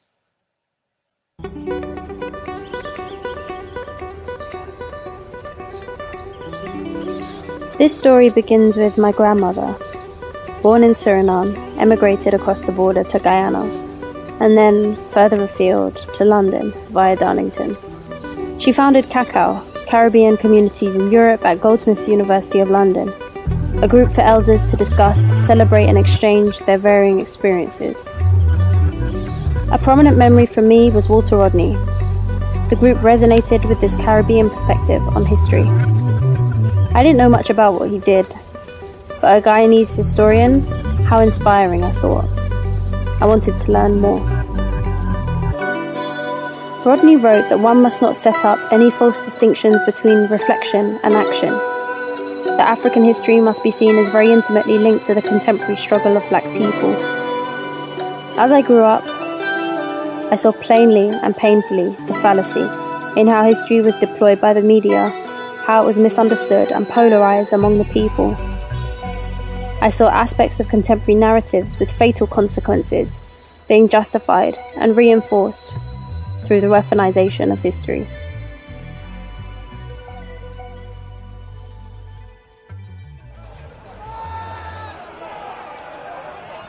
You're right, we're all right to say Black Lives Matter. This is completely different. We're talking about Bristol history. You got it all wrong. It shouldn't happen to anyone. More or less, it keep happening to my people. That's powerful, I thought. I got introduced to the Young Historians Project through a close friend. Here, I got to combine my childhood interest in history with a more recent hobby, filmmaking. I was happy to have found a practical way to research histories that mattered to me and developing ways of making them accessible. We learnt useful skills in archiving, researching and interviewing, among other things. Documenting the history of black people in Britain allowed us as historians to critically engage in stories of resistance. Our last project on the grassroots activist group, the Black Liberation Front, and our following project on African women who have worked in the British healthcare system revealed a myriad of themes and questions worth exploring. I feel passionately about engaging young people in particular in this process. For me, this constitutes part of a wider strategy of liberation. The histories we approach in our projects are varied and powerful. I hope to make a step towards redefining the parameters of our past which have been weaponized against us from the outside and against us from within.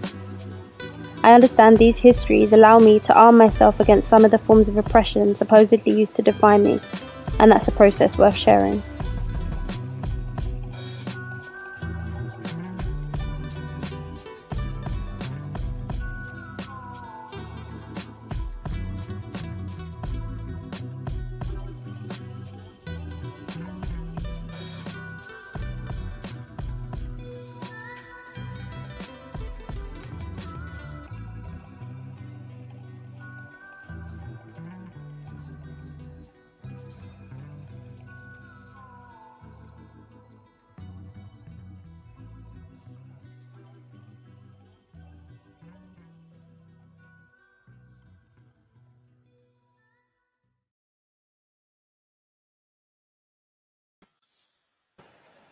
Thank you so much, Jasmine, for that really, really incredible video. I just wanted to give you the floor to share some thoughts that you had on what the process was of making this video. You have about a minute, so let's go.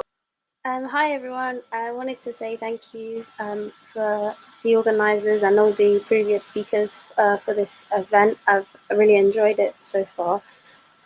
Just to speak a bit about the video, I consider film as a really, well, especially considering the mediums have been democratized quite a lot in the sense that you can make a film on your phone and editing software is relatively easy to come across. I thought, well, I believe that it's a really good engagement of, history meets film is a really good way to engage more people and make it more accessible. And that's one of the things I like to do at the Young Historians Project. And as I said in the film, Walter Rodney was a main of a very prominent figure in my introduction to history, and it being an active and mobilizing as opposed to a kind of stagnant and passive discipline. So yeah.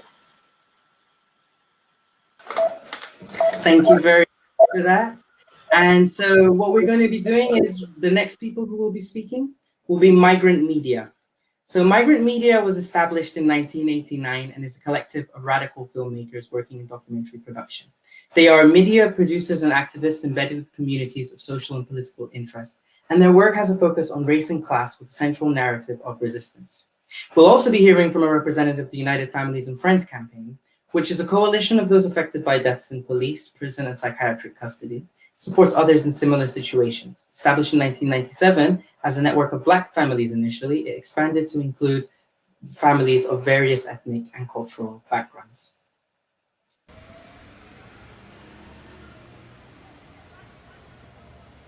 We will remember. We will not forget. Our first basic need is the right to life. The difference between life and death is but a breath. When that is extinguished by the state which claims to protect it, then there is something fundamentally wrong with the structure of society. We need not only to live, but to have a life of dignity. The forces that would deny us the right to life and then bury this injustice cannot give us a life of dignity. We can only get this through our own unremitting struggles.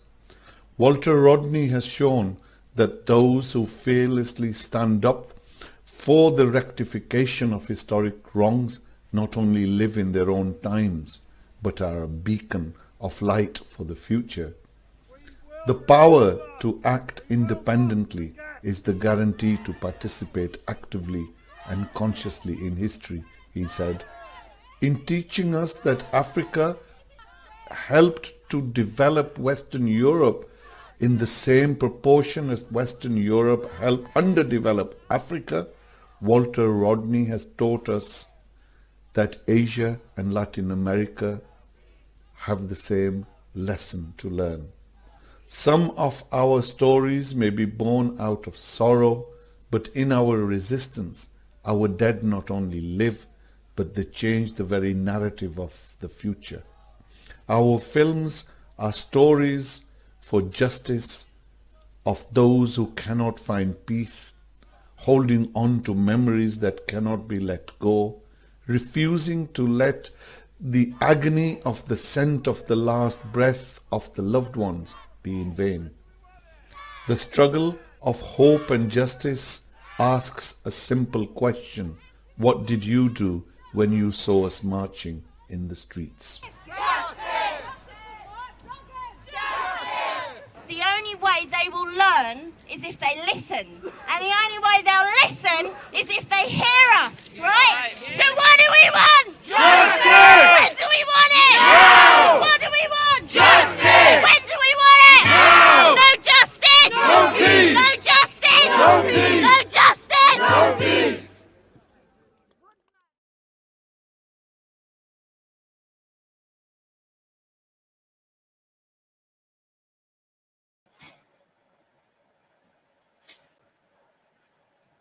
Right, so that shows that Walter Rodney's legacy, it's not just influencing people in Tanzania, not just in the Caribbean, but here in England as well, where he also did his postgraduate studies.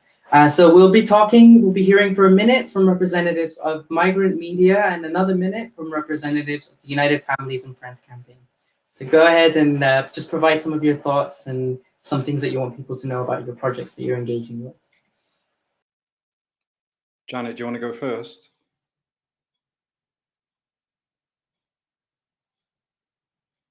Yeah, my name's Janet Alder. I'm one of the many families of United Families and Friends who've been campaigning against police custody since 1997, since UFFC started.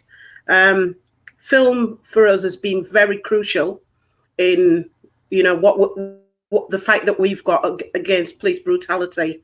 Ken's film's been major part, and also the showing of our loved ones' deaths on camera. Very much like George Floyd, Unfortunately, the only time that we was able to really raise awareness in people, rather than make it, like a personal issue, was when we showed the death of our loved ones in police custody. My brother Christopher Alders was one of those that was on death on camera. And what we were trying to do was unite everybody of all different races, for them to put themselves in the position of the family and put their families in the same position. And a call to fight for justice, basically, and to hold the state to account. And film has been very, very important, purely because you can tell somebody a story and they will empathize with you. But unless they actually see it, unfortunately, shock tactics, things that tend to move people, as we've seen with George Floyd.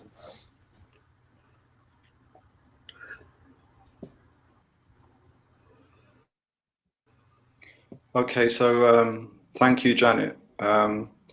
We've already heard Migrant Media is a collective of migrant, Black and refugee film activists. We've always put the Black struggle at the core of our resistance-based work. And within the UK, Migrant Media is a sustained practical attempt to assist in the dismantling of white supremacy. We have chosen to challenge police violence directly, as it represents the full brutality of the state on its own people in the UK, where we are based. We say all this in the full knowledge that we are only filmmakers. However, we do firmly believe that revolution, freedom of the body, and freedom of the mind can only be achieved when the image is also set free, free to represent the people, free to imagine another world, free to speak the truth, free to say what the liberal dominant media are too cowardly to say. Again, there is an international legacy of filmmakers and film collectives who have been part of the liberation of the people through the liberation of the image. And there is hundreds and hundreds and thousands and even millions of hours of film, which is part of that heritage of resistance that we need to access for young people. We operate collectively, we organize collectively. The people who are in our films are not the subjects, they are the collective. We are proud to be part of a heritage of collectivism, of visual experimentation, of the belief of film as visual poetry, of film as testimony of the people, and also as film as the expression of the human soul. In the spirit of this heritage, we have just produced Ultraviolence, which is an addition to the struggle against our oppressors, and we give it to the people. That was really, really, really incredible. And in fact, there's tons of documentary footage of even Walter Rodney in struggle, which shows that Walter Rodney was also someone who really understood and believed in the power of film. And he was also someone who really, really stood up, one of the earliest people to stand up against police brutality under neo-colonial conditions. We'll now transition to the Young African Leaders. The Young African Leaders Forum is an independent Pan-African organization which operates in dozens of countries across Africa. And its main purpose is to effectuate sustainable development by working with youth across the continent. This is a video documenting their work. On the 25th of July 2011, an undergraduate thesis titled Philosophy, Democracy and African Development, a critical review, was defended at Mnazi Azikiwe University, Accra. The young researcher was strongly informed by Dr. Walter Rodney's How Europe Underdeveloped Africa Reasons from Rodney's seminal work had triggered interestedness on African sustainable development. In 2014, that young researcher connected with like-minded youth across 8 nations in Africa, and the consequence, result of that strategic hobnob, was the formation of Young African Leaders Forum, YAF, one of the Africa's most radical youth movements. The Young African Leaders Forum, YAF, is a pan-African organization based to empower young people and prepare the next generation of leaders in Africa. With an ultimate objective to effectuate sustainable development in African communities, YAF equips youth and early-aged women at grassroots level with the skills, knowledge, and opportunities needed to help them represent their own needs and advocate for the needs of others. The organization has since grown to house thousands of youth members across 28 African nations. In November 2018, YAF was honorably hosted Dr. Patricia Rodney, wife of Dr. Walter Rodney, during its West African Youth Summit, WISE, in Lagos, Nigeria. Following shared values and a common goal in sight, YAF works closely with Dr. Patricia Rodney and the entire Walter Rodney Foundation at RATA. The Young African Leaders Forum also acts as a watchdog and intervenes in African social policies through its widely used journal, Young African Leaders Journal of Development, YADOF.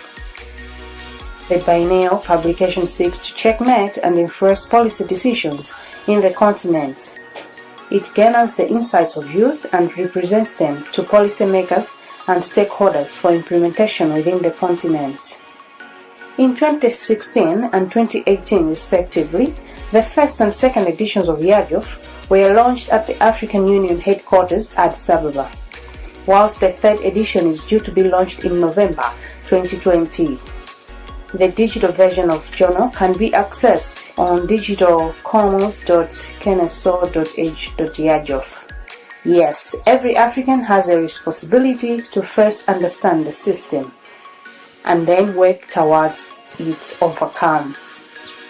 YAF is keeping this real to create the Africa we want. You too can be part of this trajectory. Hi, my name is Prince Ifo, founder of the Young African Leaders Forum. Our goal is to get into the grassroots levels in all African communities to empower young people and build a new generation of leaders for Africa. Get in touch with us now at YAF Africa at Prince Ifo. So for our next speaker, can't be with us here today, but she has sent us a video, and she is based in Guyana. But before that, let us hear from Prince Ifo. All right, thank you so much, Mo, and I want to thank the organizers of this program for such a wonderful opportunity. So to add up to the video, we want to talk about what we've done with the Young African Leaders Forum in Africa. Like the video had said, the program and our projects are holding in 26 African nations, more or that. And so we also have been working around to see how we can improve the lives of young people in Africa. What we are doing to do this, to achieve our goal, is to adopt the Rodney kinds of Rodney pattern of grounding. So we improve the life of young people by empowering them with skills, with knowledge, and with opportunities that are needed to help them become advocates for their own needs, and also to extend their advocacy to help others around them. So this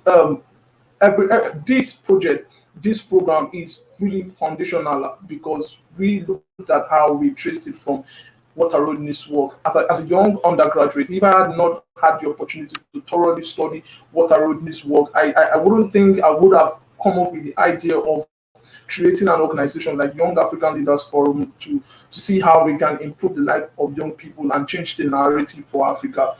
So Rodney had advised in his book, How Europe Underdeveloped Africa, that the emancipatory struggle for freedom from colonization and for freedom for a better life is best anchored by Africans themselves. And so what we just saw, and what is the very basics of our own organization and our goal, is that if Africa must get to the first world status, and if it must sit amidst and amongst the Committee of Nations, we ought to see how we can empower young people.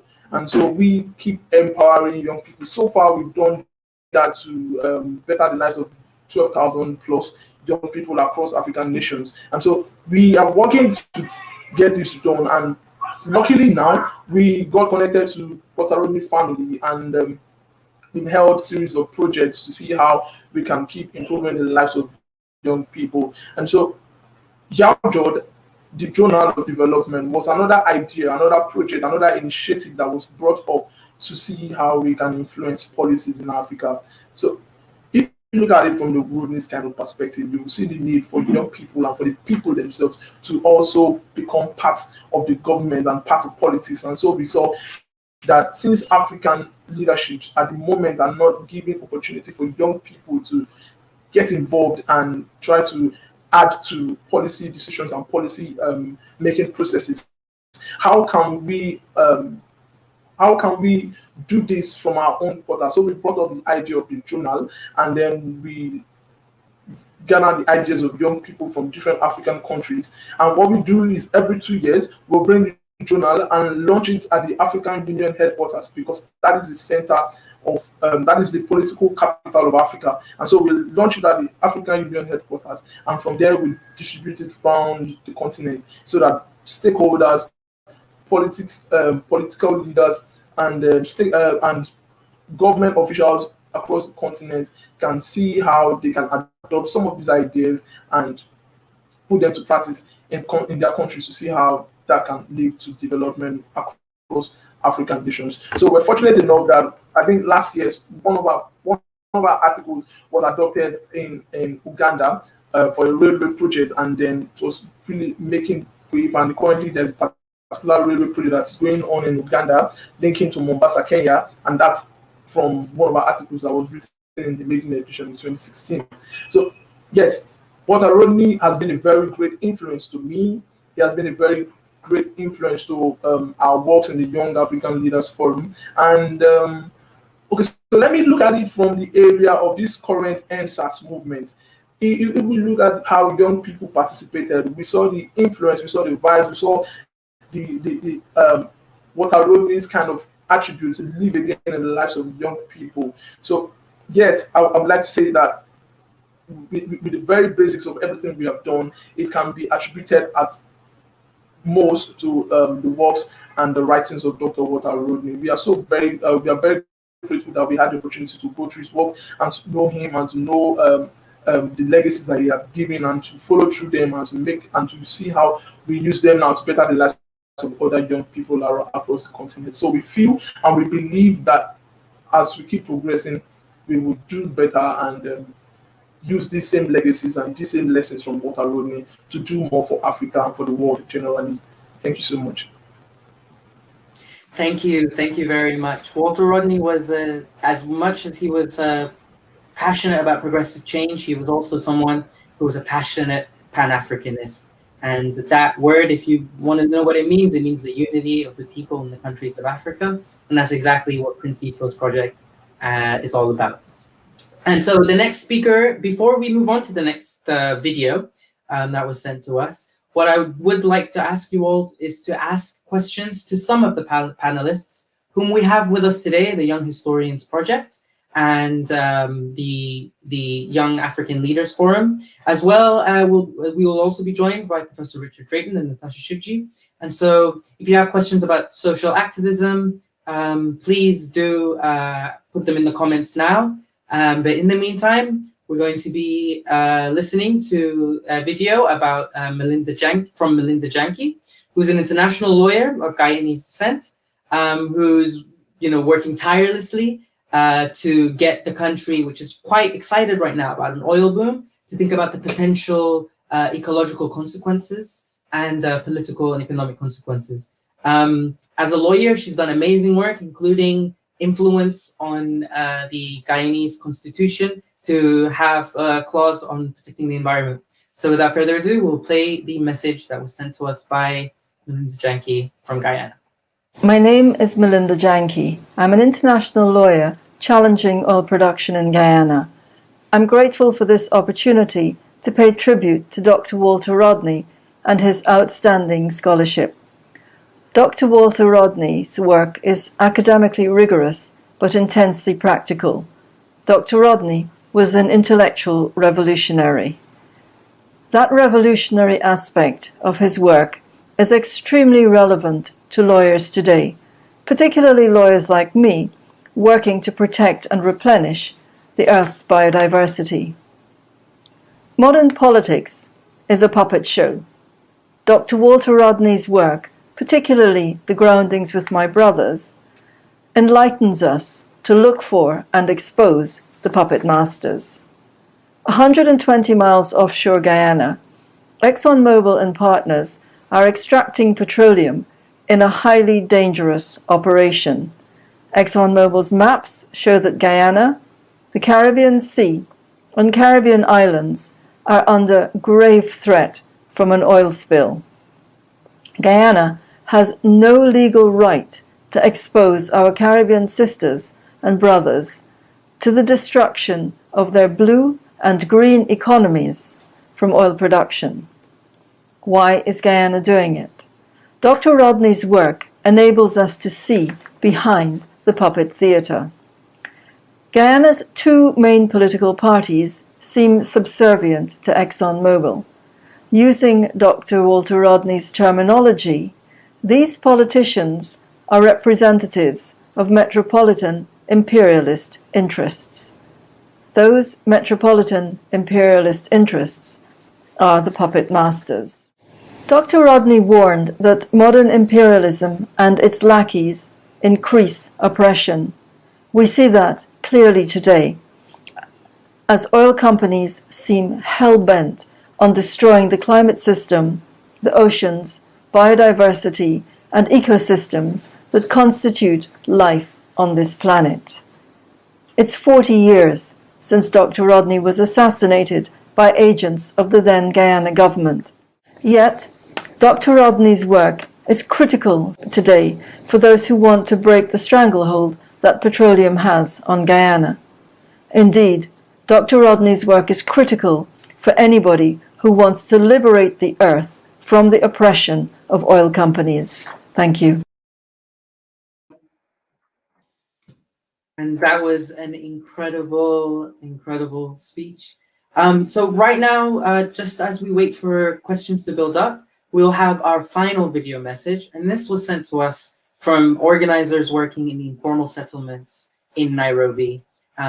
I was surprised to hear myself that they had a reading group together on the groundings with my brothers, which was a book that Walter Rodney wrote, detailing his experience with the Rastafarian community in Jamaica and how he would go and talk to people in underrepresented communities and do politics with them. This influenced the people of Mathare and the informal settlement movement fighting against police brutality and other forms of social exclusion. And this is a message sent to us by Gacheke from the Mathare Social Justice Center. Comrade, this year 2020 marked the 40 years since Walter Rodney was assassinated. We, in memory of Walter Rodney and his struggle in Africa, we remember him, and we are very happy with the conference that is remembering Walter Rodney, the intellectuals from all over the world. We remember Walter Rodney, especially in East Africa, for his great role in inspiring new revolutionary comrades. Walter Rodney was a true intellectual. In his book, Grounding with Walter Rodney in Jamaica, he played a very great role in inspiring struggles in Jamaica. He made a very great sacrifices in Latin America. Walter Rodney was a true son of Latin America, a true son of Africa, and true son of the world. We remember Walter Rodney because of his role of being a true intellectual, a revolutionary intellectual, somebody who believed in the greatest human values of defending oppressed, defending the poor, and defending the cause for humanity. Walter Rodney, he wrote a great book in Dar es Salaam University, the book How Europe Underdeveloped Africa. It is in Dar es Salaam University where that university became a hotbed of the progressive ideas. It became a mecca where everybody went to receive the greatest knowledge of reparations. Walter Rodney played a very great role in Africa. We remember him, Walter Rodney, because even today, 40 years since he was assassinated in Trinidad and Tobago, his ideas are still fresh. Today we are facing a major crisis in Africa, all over the world because of neoliberal crisis. We are facing a major problem because of COVID-19. At the moment, people are struggling because of poverty, hopelessness. But ideas of Walter Rodney continue to illuminate our struggles. As a social justice movement in Kenya, we still remember Walter Rodney. We ground with his ideas, and we are using his ideas, especially on who is a true intellectual, who is a true, if you get educated to go to university, what are you using your education to? Are you using it to uplift humanity? So we still use Walter Rodney ideas even today, because Walter Rodney was a great father of progressive intellectual in Africa. In Tanzania, we still have many great intellectuals who still believe in Walter Rodney ideas. And I really celebrate those intellectuals who have remained, especially in Africa, who we call Walter Rodney social forces in Africa. They have kept on the political line of Walter Rodney. They never remained in a university ivory towers, but they connected with the people. So I really appreciate this conference for having this day, and especially in the 40th anniversary of Walter Rodney. I really appreciate it very greatly, and I hope this conference will open up more conversation on how we can use the Walter Rodney idea and Walter Rodney as a moral force, as an intellectual force, as a progressive revolutionary to unify forces of resistance in the world. Long live Walter Rodney, long live, and long live the memory of Walter Rodney. May all comrades in the world remember Walter Rodney and his great sacrifice in defending the cause for humanity. Viva! Right. So thank you very much. We will now be moving into our very last segment, which is the questions and answers session with some of the people in the second panel and some of the people in the first. So before we start collecting questions from the audience, I had a question myself. We've heard today of different dimensions to Walter Rodney. There was Walter Rodney, the person who went into the history faculty and completely went against the orthodoxy to the frustration of the gatekeepers of history. We've heard of Walter Rodney, the activist who was trying to change every place he went, whether it was Tanzania or whether it was in Jamaica and Guyana. And that means that within Walter Rodney, and he embodied the concept of praxis, where theory and practice meet. What are the responsibilities today of activists and scholars to break the divide between the university and the social movements? And I wanted to ask this more generally to all of the speakers, and maybe it would be really interesting to see maybe some of the contrast that there might be between the answers. Who would like to go first?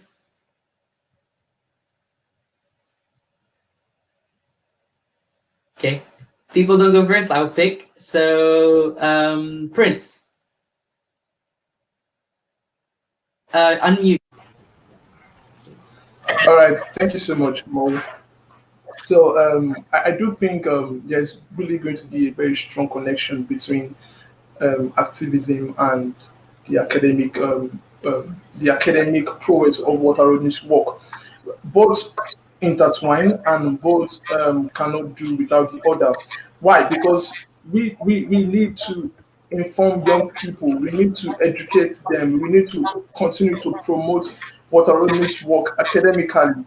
It has to be taught in schools. For instance, the only way I got to know about Walter Rodney's Europe Underdeveloped Africa was because it was a very compulsory text to be read in my 200 level undergraduate work. And so we read it then, although it was not really very compulsory, it was not really very abstract, needed to present it at that time, but we needed to present it in our 300 level seminar work.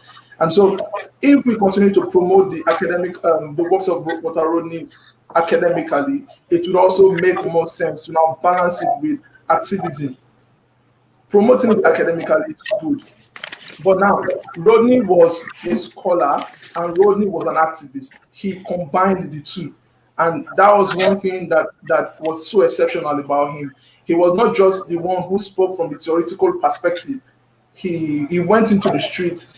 He did that in Jamaica. He did that in Guyana. He did that in Tanzania. He went into the street. He related with people. He had specific meetings and groundings with the poor, with people that had different lives. So balancing it is going to make more sense that we have both the academic part of Rodney's work and then moving it out from academics into practical reality, seeing how we can influence. And that's what we are trying to do in the Young African Leaders Forum. Not just what we learned academically, but he said that the emancipatory struggle should be anchored by Africans, and that's the best way to make this work. So what we did was, okay, so it's not just hearing and keeping quiet. We have to now move it out from hearing and doing. So the theoretical and the practical. So it's very important that we create the nexus between the two, both intertwined and both are very necessary. Let me just stop here. Thank you. So we want to return back to a question that was asked in the first segment, and that is the relationship between Walter Rodney's ideas and gender. To what degree can Walter Rodney's understandings of the world, capitalism, development inform gender analysis? And because Dr.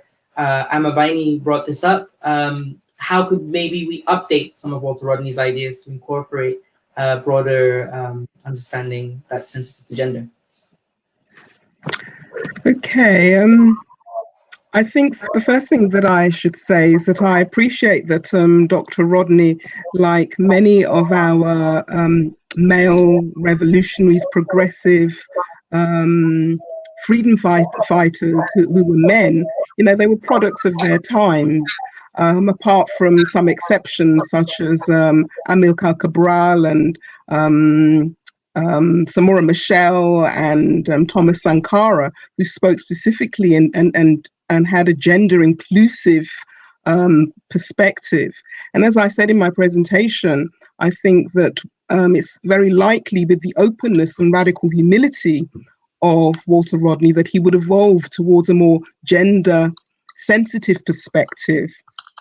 Because I think in his Marxist analysis and in the Marxist analysis of many of that time period of the 60s, the 70s and the 80s, it was lacking in a gender focus. It was gender blind in terms of their writing that use very masculinist terms such as man to be inclusive of the female, of women. And even the groundings with my brothers. My question is, where are the sisters? Or are women, inclusive in that term, groundings with my brothers? However, to move on from that point, I think whilst we must be, analytical and appreciate race, class, and also gender, there has been an invisibility of gender in terms of some Marxist analysis. And even within the Pan-Africanist movement, women have tended to be a footnote. So this needs to be, acknowledged, and we need to evolve perspectives that take on board the contributions of women. And I think there are many women in Africa, Amina Mama, Patricia McFadden, Ife Amaduyemi, who are all contributing towards a political economy that is inclusive of the contributions and perspectives of women and gender. There are far many more African women who have concluded, who have contributed towards this new perspective that we need to take on board if we are truly about liberating society. I think I'll stop there and ask if any other of my colleagues wish to contribute.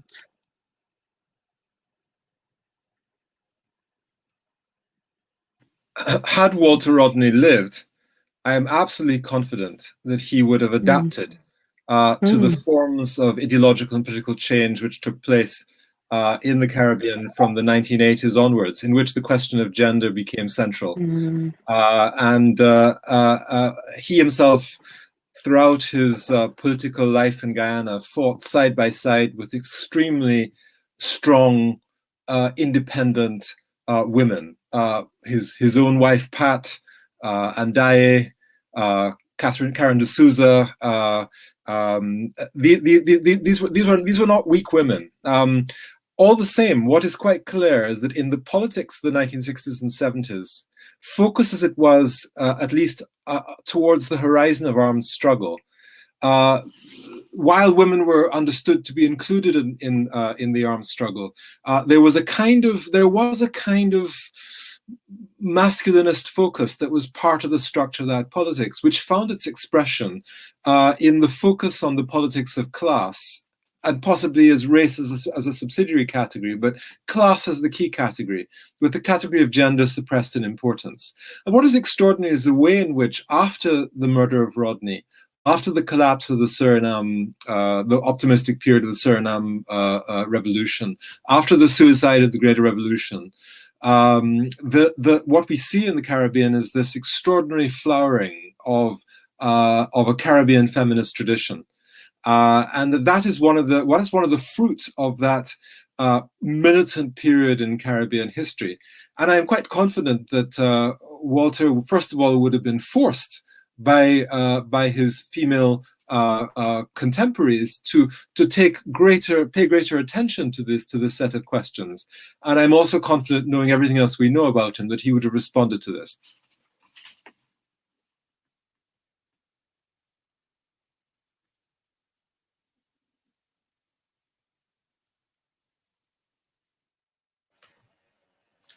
So one of the questions that was asked from the audience, and sorry everyone for the sudden change in the camera, ran into some technical difficulties. But one of the questions that was asked was, in what way did Walter Rodney bring consciousness to the youth?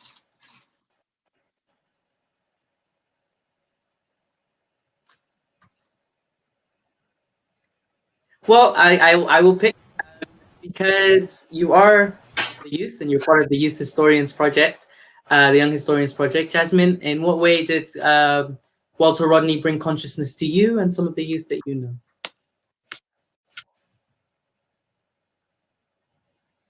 Ooh.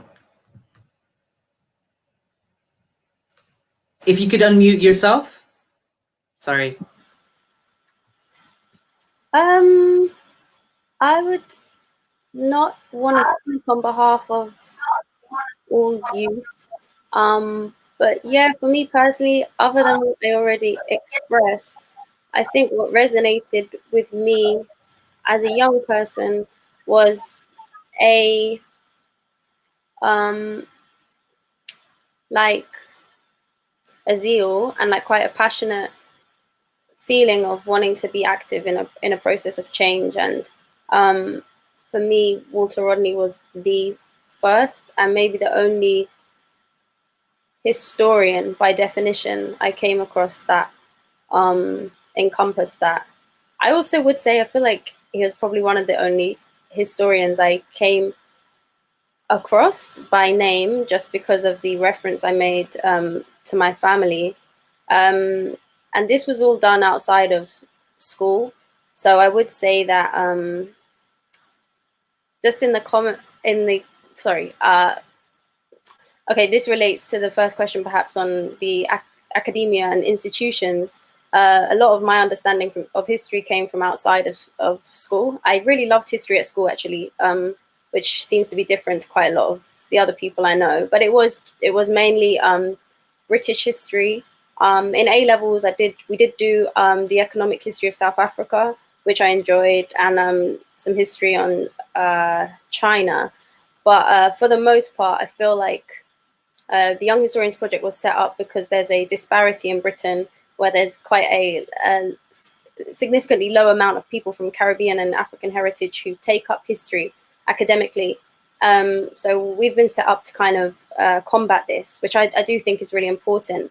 But I also think that outside of this, engaging people with history doesn't have to be an academic process. I see it as a, particularly Black people, I see as a strategy, combative strategy against oppression. So yeah, I don't even know if I'm answering the question.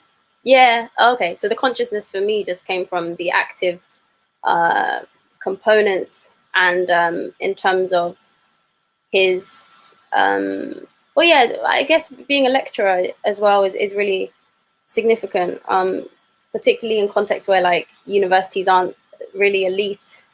institutions and where like lots of people can engage. But also his groundwork, which I was made aware of, that resonated with me a lot. And as a young person, I think there was something about that active approach to history that really appealed to me.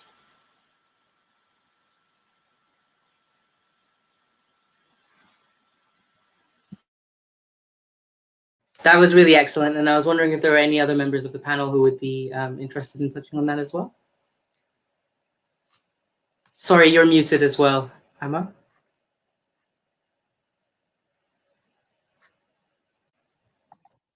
Okay, I'll touch on it very briefly, but I think let's not forget Walter Rodney. He was assassinated at the age of 38 years old.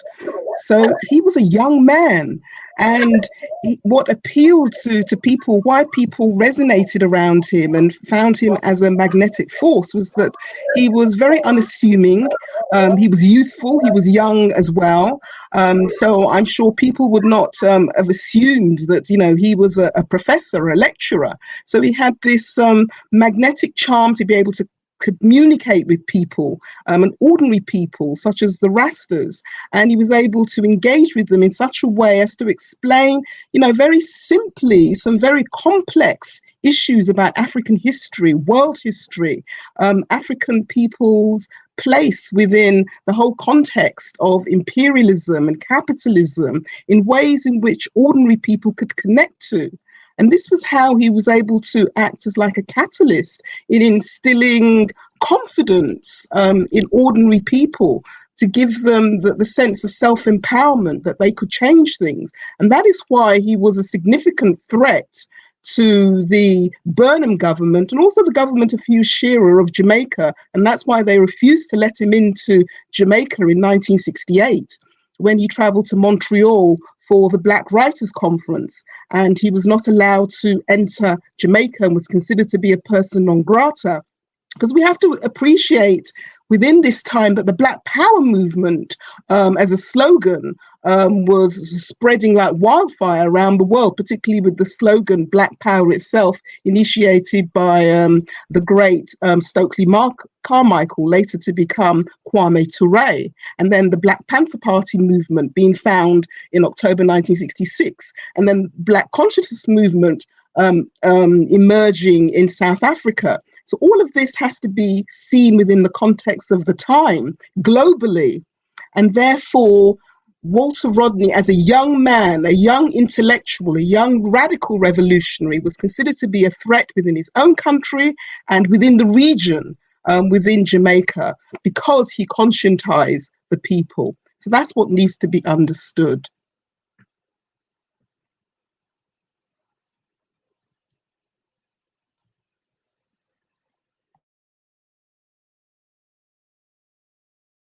Or texts which really detail, are there any films or texts which really detail Rodney's grounding practices as a method? Any records, recordings, or detailed accounts? This will be our final question for today.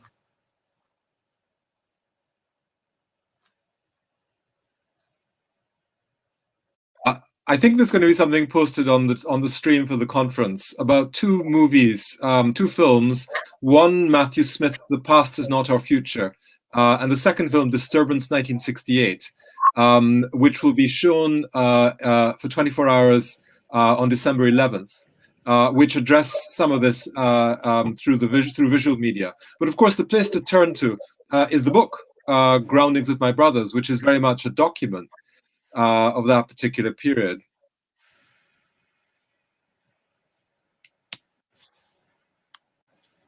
Does anybody else have some final reflections on the concept of groundings in general, whether its relevance for today?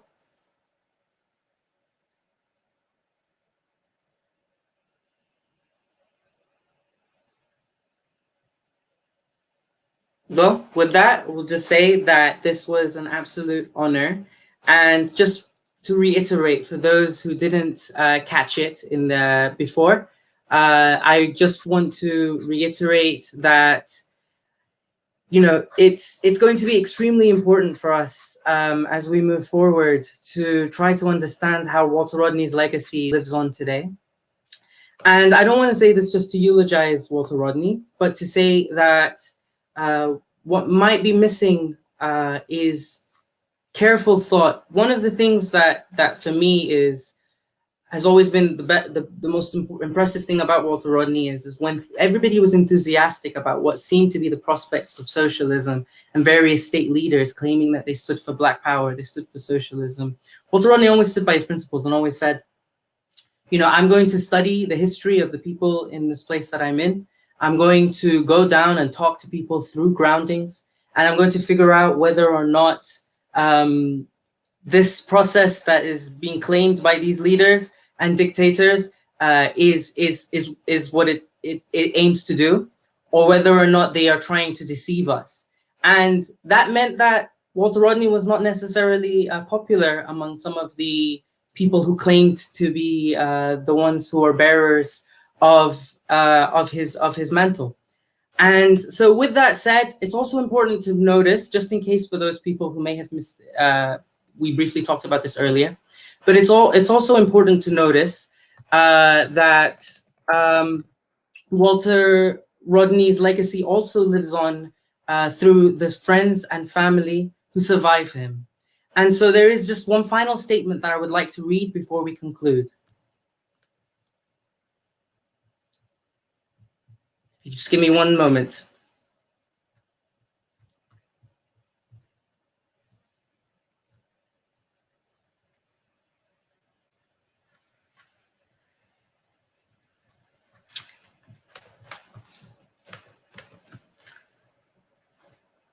Sorry, still running into some short difficulties.